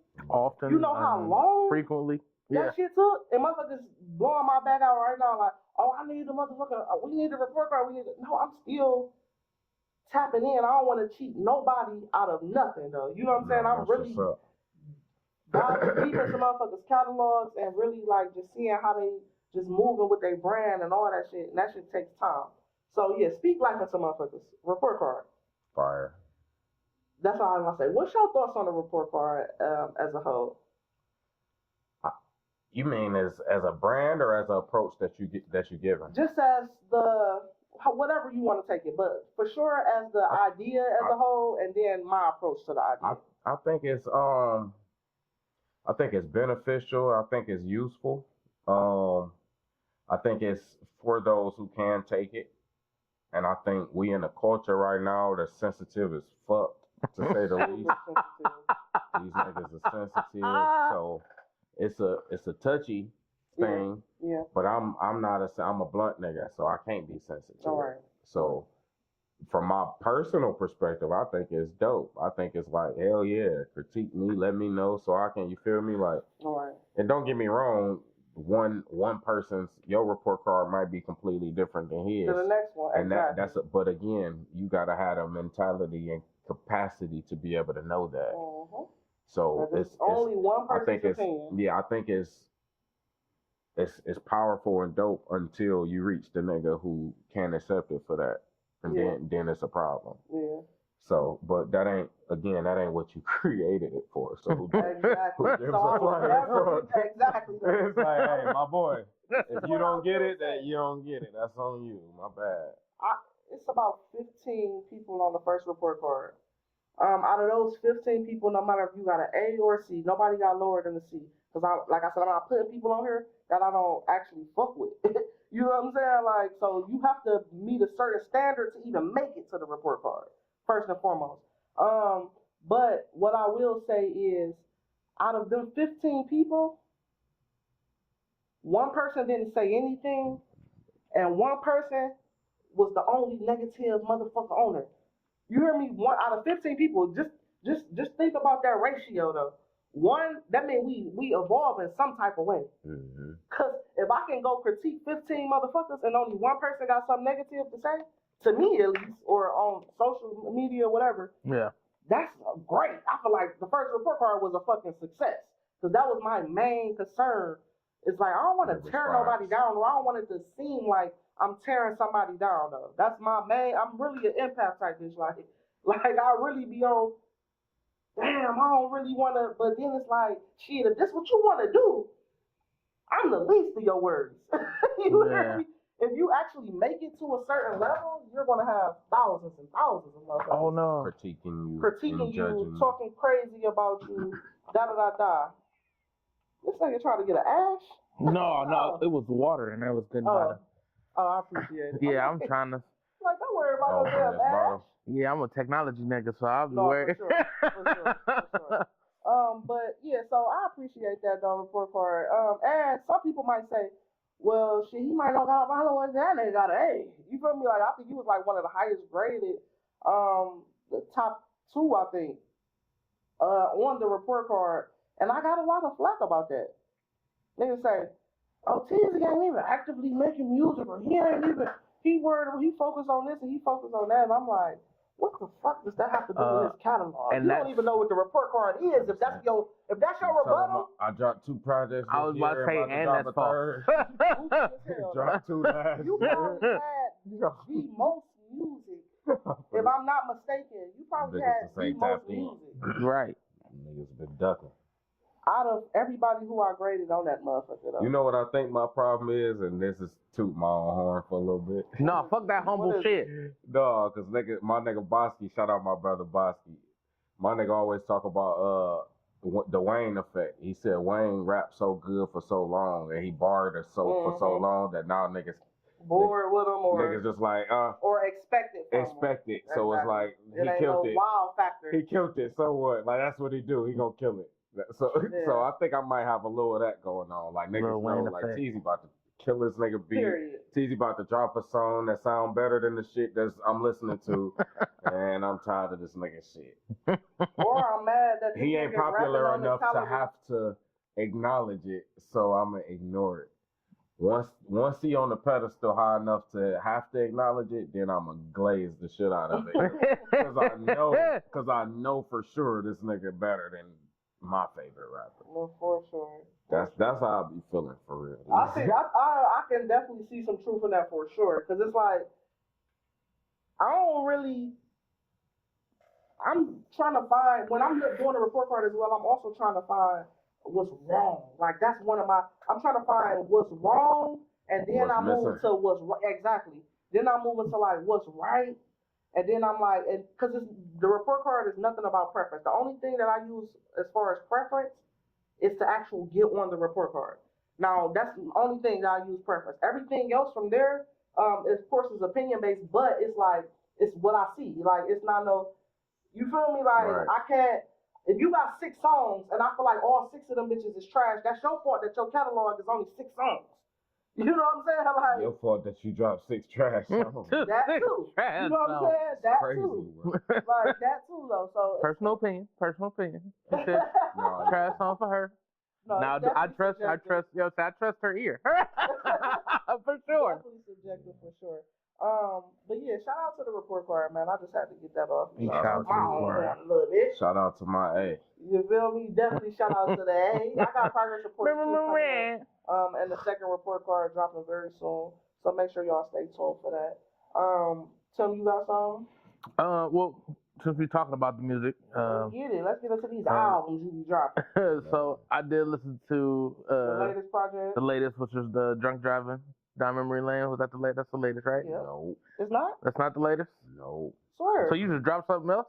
Drunk Driving Down Memory Lane came before Late Nights, Early Mornings. I don't even think I've seen Late Nights, Early Mornings. See? What, you got something else? Tell them niggas talking about he ain't actively look. She like, wait a minute. Wait a minute. Yeah, hold on. But no, that's partially my fault. Because when I dropped Late Nights, Drunk Driving Down Memory Lane, sorry. When I dropped that, I was going promo heavy. Like I was I was doing the short, what's it called? Short form content. Like I was on my shit because I was in a good space. It's a dope project, by the way. I wasn't supposed to be the last one. That was one of my most introspective projects ever. Like I ain't never really went that deep in my music, so a lot of people appreciated that. The one after it, this Late Nights, Early Mornings, is kind of like the exact opposite of that project. Still fire, but it was really reflective of the lifestyle. Okay. Like this is what it ended up being. You feel me? Like I was in a space where I can tell you some of my past in a poetic way, and now I'm in a space where I'm about to let you know how I'm living. For For sure. It's late nights, it's early mornings. You feel? We just was talking about that. That's Sure was. you know I ain't lying. Yeah. You feel me? That's really what it's been. So. And I said that before I heard news of the project. It was, and that's a space I wasn't, proud of being, because I'm trying to come. Trust me, I'm trying to come out of it. You feel me? It wasn't a space I was proud of being in. It was just a space I needed to record being in. You feel me? Because that's a lot of the times, a lot of what the culture right now is looking for. Right. So when I found myself in that mode, it's like I gotta give it to him. Yeah. But yeah, if y'all haven't tapped into that, tap in. Definitely, I'm going to. There's some shit on there gonna have you like yeah. Definitely have. But to. again, like I said, I ain't dropped much content to it. That shit I've been promoting, that cook Teezy. Yeah. That's on that project. Okay. All right. So I've listened that's to. out. That Cooking with Teezy is out. I'm definitely gonna go find that as soon as we get off here. But you said you said make a saltine into a Ritz. How the fuck you make a saltine into a Ritz cracker? I just want to know. Turn a saltine to a Ritz. Because a saltine and a Ritz is two different crackers. No, that was a bar with a. I done said that bar in a couple different ways, and it's really a multi-layered bar. It was dope talk a little bit. Yeah. Just in regards to turning some powder into some butter. You feel me? Some good shit. Cooking some shit, but it's also turning something shitty into something good. You feel me? Turning a bad thing into triple for real. It's some shit on there for real. Yeah, because I was gonna ask you, does pussy taste better in the Ritz? I was definitely gonna ask you that. I think anybody want Ritz crackers before they want some damn saltines. Saltines is like you struggling. Them bitches all air and salt. You gonna be hungry after a whole sleeve of them saltines. You get the Ritz, now you got some butter. You got some butter. Yeah, now you taking it as them bougie Ritz. You feel me? Now you got fancy shapes and a little extra butter. All right. You feel me? But yeah, that's that bar right there. I like that bar though. Like, what the fuck? Right. Yeah, for real. Also, talking about the bike again. The pegs. Yeah, the pegs for sure. Pegs take a while with me. Definitely, that was crazy for me because it's like, how serious was that ride? You gotta tell somebody to get on these pegs.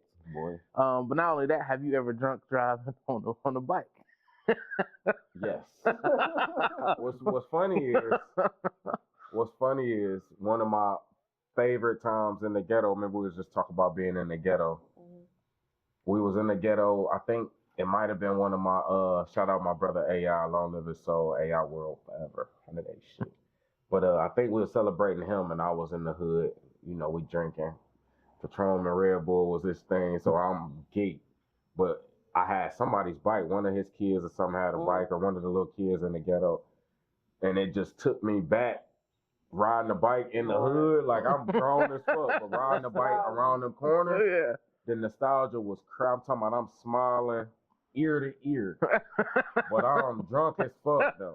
I'm talking about I'm on live. I'm through the ghetto like this.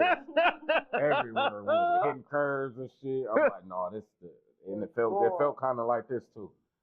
Felt great outside. I'm like, no, this is. I definitely drunk drive on the bike.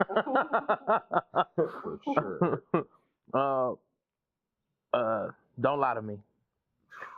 So was that song after prison? And the only reason why I asked that is because you said 4-page letter. So it seemed like it was was right here on the side of me. I had to think about it. Like, what's Don't Lie to Me? Yeah, I know now. I know now. Yeah. So you said 4-page letter, as in like you received the letter or wrote one, and maybe it was fabricated and you came home, found out later, or how did that come about?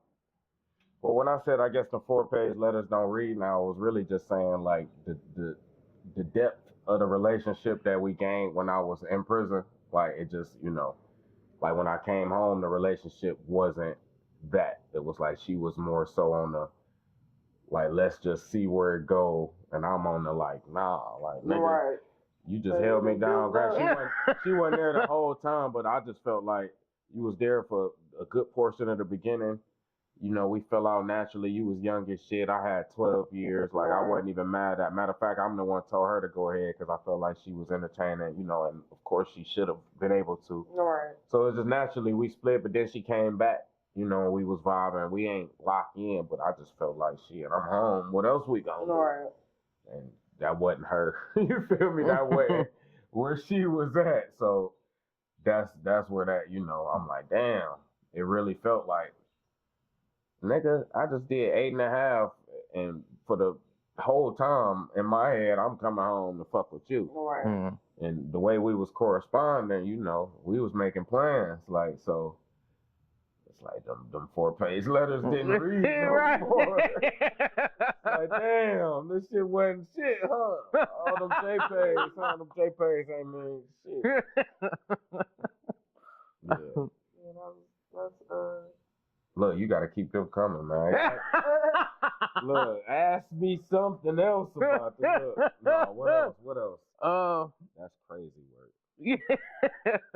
I had a few others, but I ended up losing them. I had to rewrite my notes. But I wanted to say, like, the project, it felt so, like you said, that was the most introspective you got from your life. And you can feel, like, I don't want to say the pain, but you can feel the emotion. Yeah, vulnerability. Through that project in general. It felt like you was actually sitting somebody down, talking to them about it. What was that project like in the booth? What was that like in the moment? What's crazy is the project came about so naturally. I'm talking about, I was just in a space of, I guess, introspection and going back, and not just introspection, but retrospection. Like, I was looking back, like, there was a lot of death going on. You know, my father passed, my grandma passed, my brother passed. Like, it was just shit going on to where I made the song. I got enough, because I ain't wrote a rap in 4 or 5 years.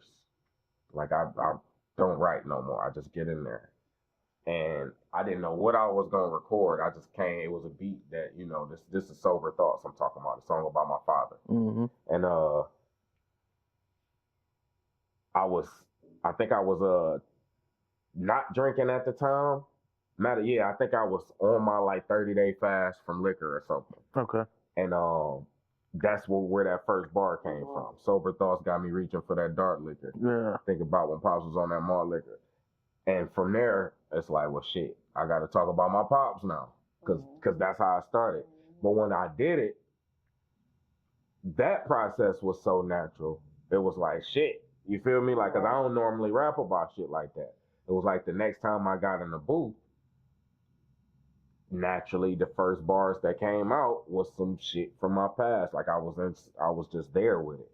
So eventually I got in the mindset of, this about to be a real introspective, personal, yeah. So I just start going in with the production was similar, like, and I started seeking similar production. I'm like, I want beats that kind of, you know, I think the only one outside of that was Shoutout, you know, and that still was kind of retrospective. It just was a different vibe. But for the most part, I kind of stayed in the slower, you know, it was like you said, emotional, real vulnerable sound and content flowed from that. You know, I'm like, no, I gotta be able to talk. All right. Out of the music that I have consumed from you, I feel like those be to me, that's your favorite. That's my favorite. Just like fucking just sonically, and just like the concepts, and that's my favorite shit from you though. When you just being vulnerable, you on some, I don't really say emotional. I think vulnerability kind of is a great word for that. Yeah. You and the LV track, One of even my just that hardest tracks. video, just all, you know what I'm saying? I think I had posted some shit about artists not taking their video serious, and you had sent me that, and I'm like, yeah, I seen this, but I don't know why the fuck I didn't double back to it. It's like, I don't know. Maybe I'm just consuming so much music and shit, and it's just like I'm skipping over a couple gems. But to me, ever since that day you sent me that shit, that shit is literally in my playlist, like YouTube and on, you feel me, the streaming platforms. Like, so those type of records where you're kind of in that slower bag. Don't get me wrong. The Yo Beats Ain't Safe, all that shit. I fucks with that movement. You know what's so killing niggas beats though. You know what's so dangerous? It's a gift and a curse. It is though. Because I got people who would say with the same sentiment and the same energy the exact opposite. The opposite. Yeah. They be like, man, I just want to hear you. You just gotta rap, T. Just kill it, nigga. Rap, nigga. Fuck all that slow shit. All that nigga. Fuck all that pain shit, nigga. Rap. And that's why it's good to make different shit. And yeah, that's why that's why I'm so versatile. Because it's like when you good at it all, you gonna get people to they be like, no, you gotta do that. No, you gotta do that. And don't get me wrong, I might love the just rap shit just like almost as equally, but maybe it's the time in my life I'm in. Like, that's, you know what I'm saying? And that's what people gotta understand. Like, and that's how I flow for me as well. Like, I'm not always in a rowdy, like sometimes I want to vibe. Yeah, like, that ain't who I am. And niggas don't even understand because you got that precursor. You looking for this, so that's all you want to hear.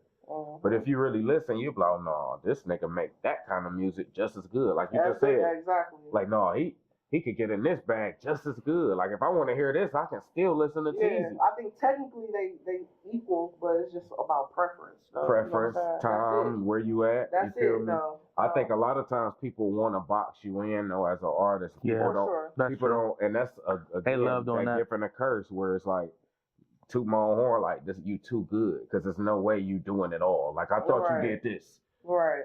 Like, how this nigga dropping this? I thought you did. Or now you dropping the ass shaking song. Like, yeah, but they shaking their ass. Right. Like, so relax. Right. I can do that. Like, so what? I made a conscious record yesterday. I still like to see ass shaking. Right. Yeah. You feel me? Yeah. And I still can do it well. I said, all I'm going to do is just drink a little bit and let my militants down. I'm going to lock the studio door. We're going to pull the guns out and make sure we prepared. And then we're going to party. You feel me?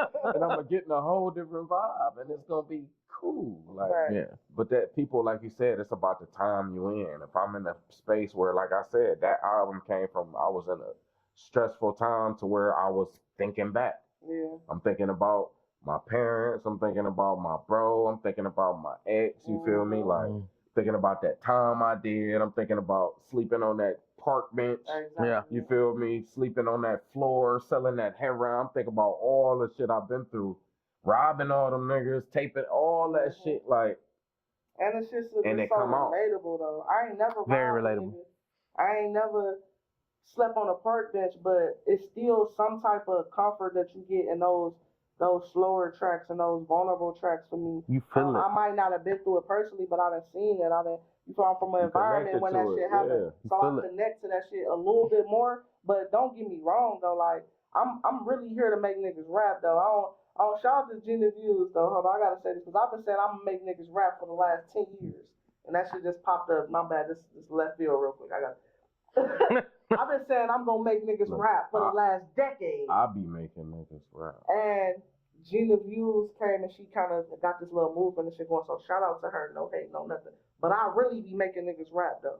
You know what I'm saying? Like niggas really take my opinion, how I like no, get in there. Yeah, like I know for sure.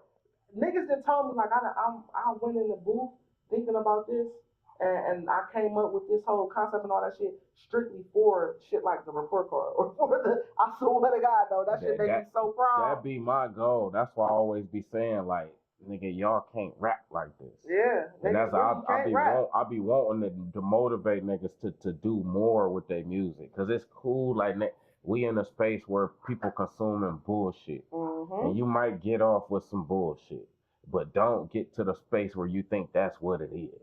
Like no, nigga, exercise your craft, cause that shit's not gonna stick. And I don't give a fuck where the music industry, the rap game, then veered off to. It always come back. It's gonna come back. It always come back. You see what's happening right now. Yeah, but I done. Them weird niggas is ducking because it ain't shit but spitters in the front line right now. Sure. And niggas don't want to catch no strays.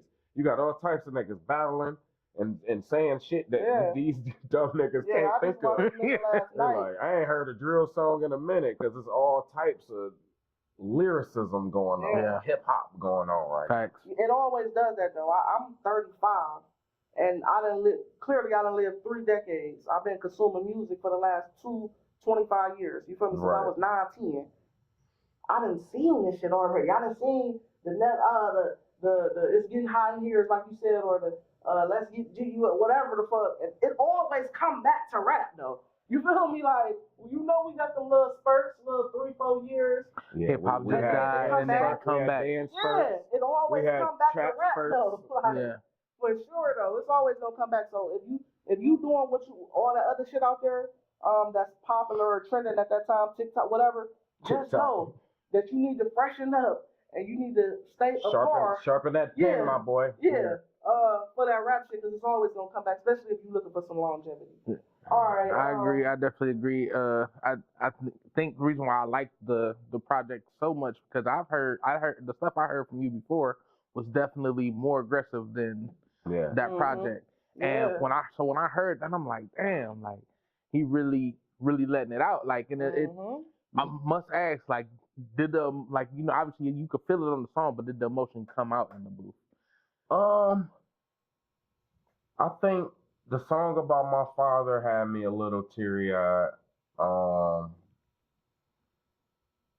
I know for sure I was looking at pictures and it got me while making the song. That's where I said something about it in the song. Outside of that, I'm trying to think what's all on that record. I remember might have. Hold on. Okay. I'm ready for you.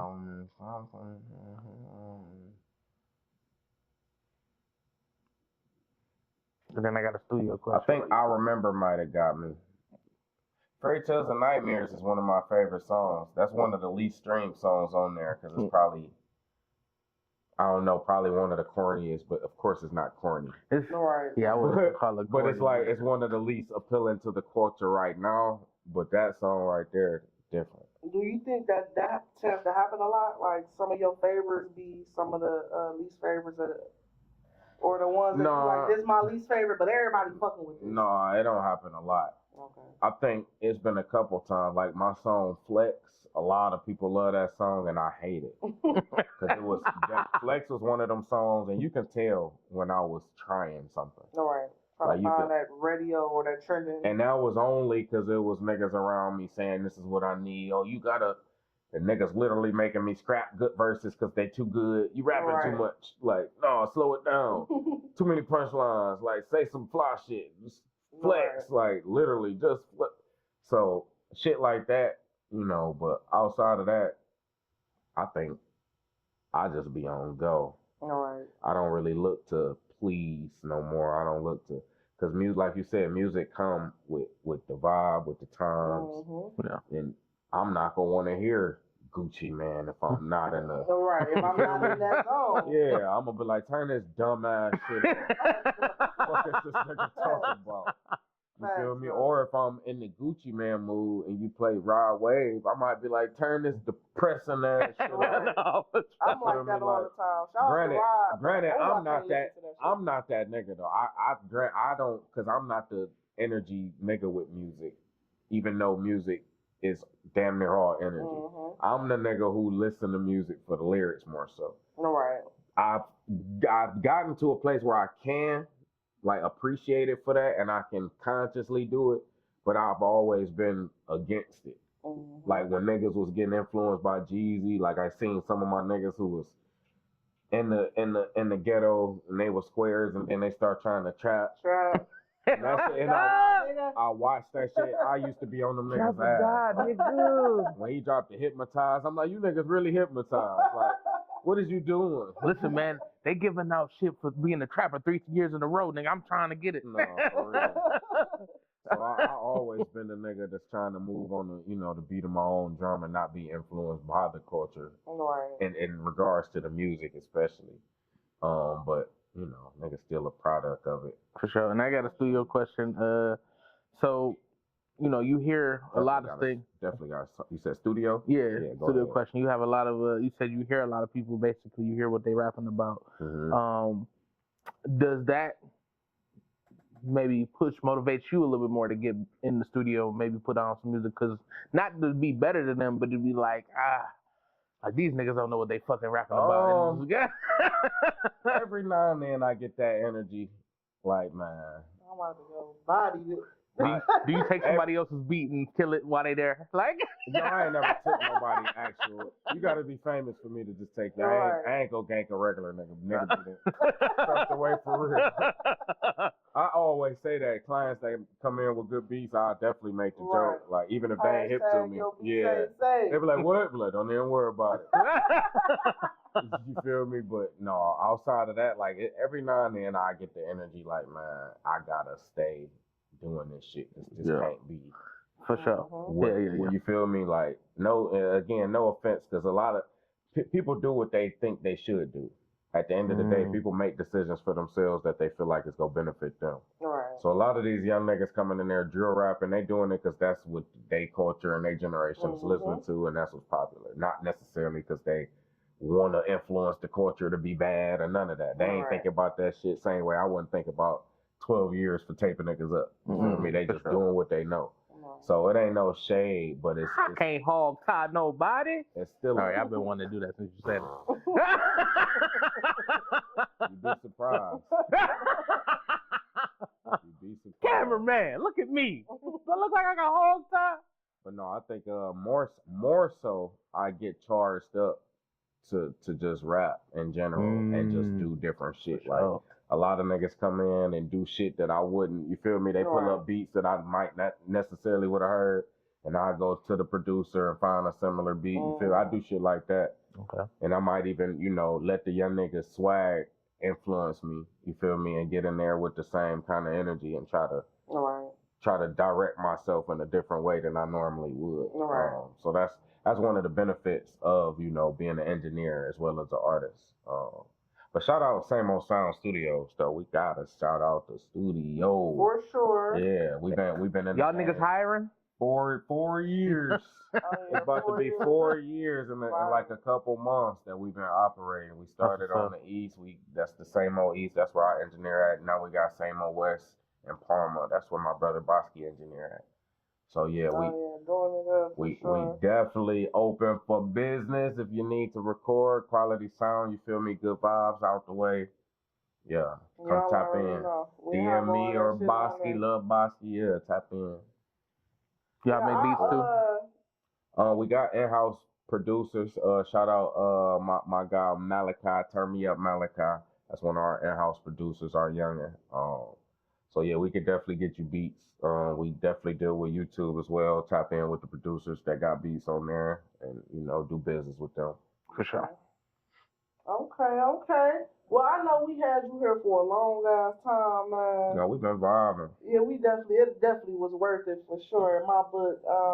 But I do just wanna I got about two things we're gonna address, and then I'm gonna let you go ahead and get on up out of here. For sure. One is Plan B's. It's like not Plan B's like that, but I'm saying your Plan B. You packaging Plan B's and you selling them on the I was gonna say, damn, we really about to go there? No. We ain't gonna go there. I was prepared. And it was like that took a left turn. Real quick though. Like damn, B. So it was the pussy and the Ritz, my bad. But you got a lot of shit going on. Clearly you're not just focused on just music, creating music and being an artist. You got a lot of shit going on. Is that your end goal? Like, what's the end goal for Teezy? I think maximizing my brand is, and that's for anybody, especially as Black people, like being entrepreneurs and maximizing who we are as people is our way. Like, that's just it. So, however the dollar come, it's probably gonna always be off my back and who I am and what I've done, and what I know. You feel me? Like, so a couple of them dollars man. So it's like the music thing. It's like I'm so talented that I can't stop. It wouldn't make you feel me, like not even on no air. It's just it don't make sense. 'Cause I rap better than most niggas. That's just a fact. Right. It ain't a lot of niggas that can out rap me. It ain't a lot of niggas putting out the quality of music that I'm doing. Right. So even though I'm getting up in age to be a rapper, it's like that shit don't even matter because it's quality and niggas gonna listen to it. Right. So, but outside of that, it's like I'm a businessman. I know how to. You feel? I got a story. You feel me? Like this is where shit like this becoming the blueprint is about to become a whole brand in itself. You feel me? From speaking engagements to, you feel me, podcasts to all of that. It's like just utilizing not only my blueprint and my brand to help others, but showing others that their brand and their blueprint is also gonna, like you said, people watching and you gonna inspire. You are not broken. You're becoming something I say in my book. For real. Thank you. Yeah. It's like, who are you subconsciously influencing? You feel me? Mm-hmm. Like, who are you giving that influence to that you don't even know? Right. And it's like, you might not feel like a leader, but at the end of the day, it's somebody who looking to you and gaining or being drained. You draining or pouring into somebody somewhere. Yeah, absolutely. And being able to understand how to utilize what you got to give, and for somebody else's benefit, no matter where you coming from, is powerful. That's how we all, you feel me? Each one teach one. You feel me? Like we gotta be able to pull our own weight. The people in your circle, you gotta be able to. You feel me? Yeah, you gotta be able to be used. Yeah, and that's really utilized. No, used. Used. Everyone is meant to be used. It's the only time shit get the fucking up is when I can't use you, but you using all of me. Like, you gotta be useful for sure, though. No, for sure. For sure.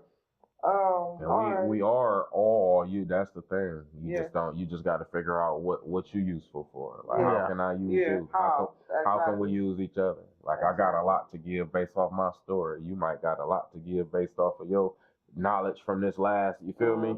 You might have a lot to give based off of your ability to ease the mood. Just your jokes alone, you might be dumb as a box of rocks. But just because you're funny, we need you. You feel me? Like, he didn't call me dumb, folks. I didn't. But if you are dumb, don't mean you can't be useful. Right. Don't mean you can't influence. Don't mean you're not influencing somebody. All right. So I definitely want to say I appreciate you for popping out, man. Anybody that take time out their day to come sit here and have a conversation with me about anything. Oh, this wasn't paid? No, this wasn't paid. Oh, shit, damn it. I got you on the back. Wait a minute. Delete this footage. Here go your payment, dog. Here go your payment. No love right there. This is poison, brother. Look, I also am a fitness trainer. Okay. And if you read the back of your package, it'll let you know the shit is not good for you. No, I'm just no, you already know though. Yeah, this what it's about. We gotta listen. When I seen you had oh, you ain't speak on that. When I seen you had the podcast and I said something about it, or did we talk about that? No, you did. You said you was gonna say something about the comment I made. Yeah, he hit me up in the DM like, "What? I ain't popular enough to be on there." I felt offended. Because I had to look. I had to look. I'm like, hold up. I know this nigga. This was one of them times I couldn't remember. I'm like, where the fuck do I know my nigga from? I know it's from back day though. Right. I'm like, this one of them day one type people. I'm like, this face from this ain't no new shit. This is old shit. So that's why I had to talk shit. Like, wait a minute, she got a whole podcast. Yeah. Like, hold on, I got to brand myself. We might be able to help each other. For sure. What's up? For sure. And just like that, it happened. That's how it's, but and it only happen that way everywhere. And I think it can though. I just feel like people so caught up on that trauma that I was talking about that they're not even trying to attempt it because they so caught up in their mind like, oh, this is gonna be the outcome of it. No, when it's not that. That's like we was talking earlier about that everybody for themselves shit. Yeah, like people really be reaching out to me just as much as I reach out. Just as many people as I reach out to, That's how many people be reaching out to me like, oh, I ain't forgot about you. I just ain't got to you yet. That's all. Yeah. That's all. I promise you. My goal is to have whoever the fuck want to come sit right here to come sit right here. If you got something to promote, whatever. If you just, like I said, if you just want to chill, come pull up on me for sure. So again, I appreciate you for popping up. Tim, you already know. As soon as I knew that I locked in a day with you, I hit Tim up. First of all, me and Tim used to work at the hotel. We seen you have pulled up there one day too, and we was talking to you about Battleground and shit. Oh yeah, like last year or something. That's wow. Yeah, I forgot about that. like last year or something. So I think that's why I found out that y'all knew each other and I locked you in. I'm like, Tim, should you want to pull up a Teezy? Without a doubt. Oh, for sure. Like, you know what I'm saying? Yeah. Those are the type of people why I brought myself around. So I know it's a lot of fucked up people up there, a lot of people that got like this backwards ass mentality, but I just try not to be around them people. You know what I'm saying? Like, yeah, we got to start jumping out. Like-minded people got to start jumping out there. And if you sound like me, I'm one of the ones. If I jump out there and get in a position where it didn't work out, it's like I can hold my own. Like you're not gonna fuck me over. So I'm not really worried about it. I'm gonna be upset. I might be disappointed.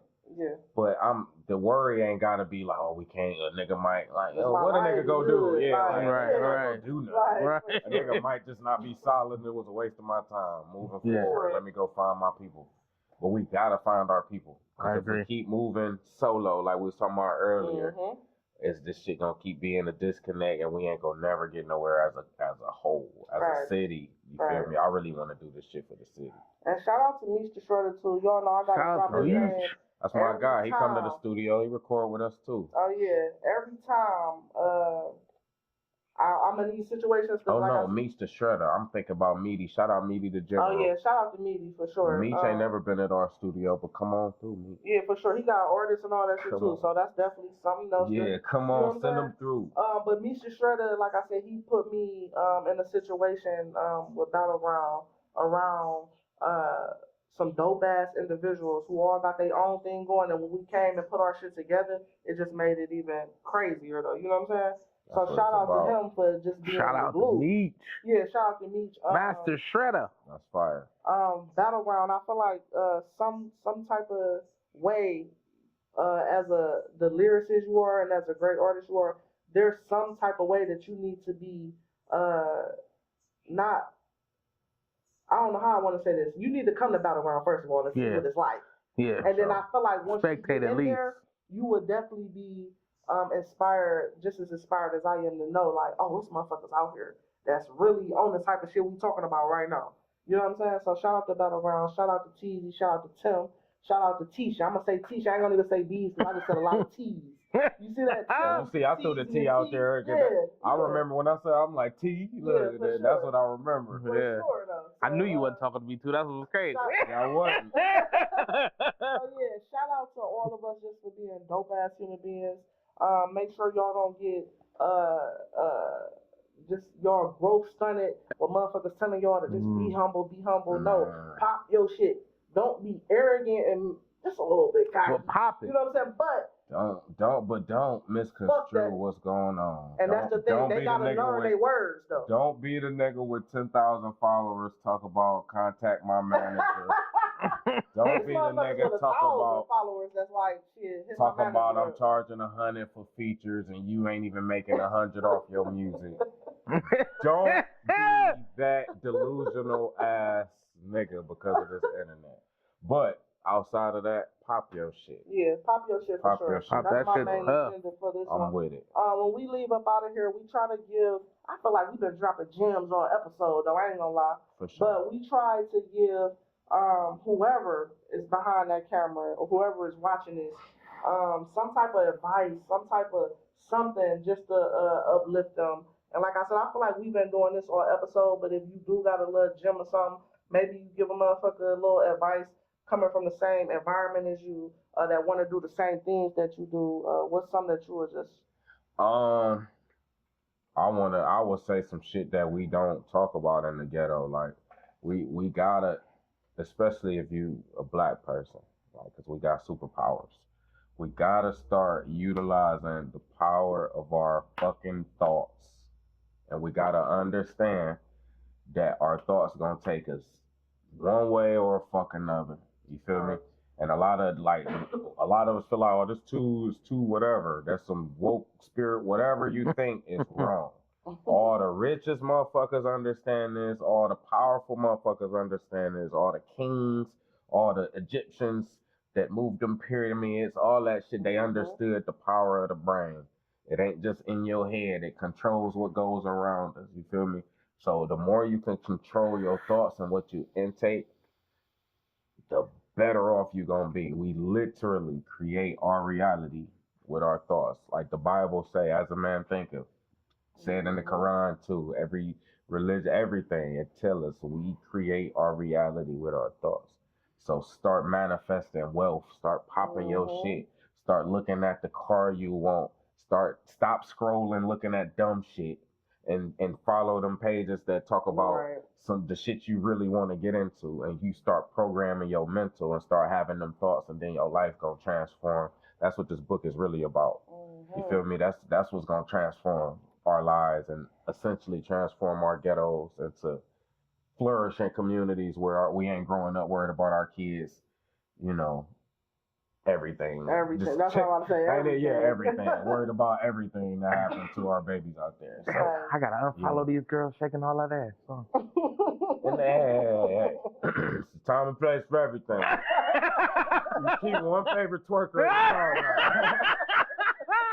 No, but seriously though, seriously, we got it. It ain't just about watching what we ingest. It's about watching what we affirm. You feel me? Watching what we believe about ourselves and what we tell ourselves.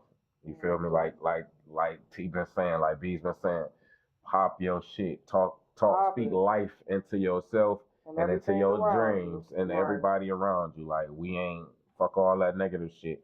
We doing this shit. We gonna accomplish our goals. We got the discipline to do it. Ain't nothing gonna stop us. You feel me? And when we do reach them roadblocks, it ain't shit but a roadblock. We go around it, find a different route, and keep it pushing. You feel me? That's crazy because exactly what I was gonna give was don't be afraid to fail. Yeah. Like he was saying with the roadblocks, you gonna find a way to get around it. If it's something that you want to do, that's not a roadblock. All it is it's an obstacle that you gotta jump over. And how you get over it is what you do. But don't be afraid to run into that roadblock. Right. If it happens, it happens. It may never happen, but you thinking about running into it may bring that roadblock closer. But that's just you holding you back. So make sure that is the roadblock. Right, that is the roadblock. So make sure that you believe in every step that you make, regardless if that step happens to be a booby trap in that moment. Right. You gonna get past it. You gonna cut that cord. Fire. You gonna step out of that bear trap. You gonna do whatever you gotta do to make sure that you stay on your path and it's okay. Go on that path. Keep going. Yeah, for sure. And on that note, man, I am Bees. This is Teezy from the Clair, by the way. Yeah. From the Clair, by the way. Whole name, Teezy from the Clair. And you gotta say it together like a Tribe Called Quest. Boy. And my boy Tim, man. Timbuktu in this beat. Everybody's socials will be in the description. Make sure y'all tap in to every fucking streaming platform. All of every whatever, every social, whatever everything. way. And this too, though. Stop streaming. Just only streaming the music. Go buy that fucking single, man. That motherfucker like $1.99 $99 or some shit. No, like, you can it make a difference. Yeah, it makes a huge difference. Like one sale, I don't know, I ain't about to give out no fake numbers, but I'm almost for sure that one sale, that 99 cents is equivalent to how many streams? Like, so yeah, I think yeah.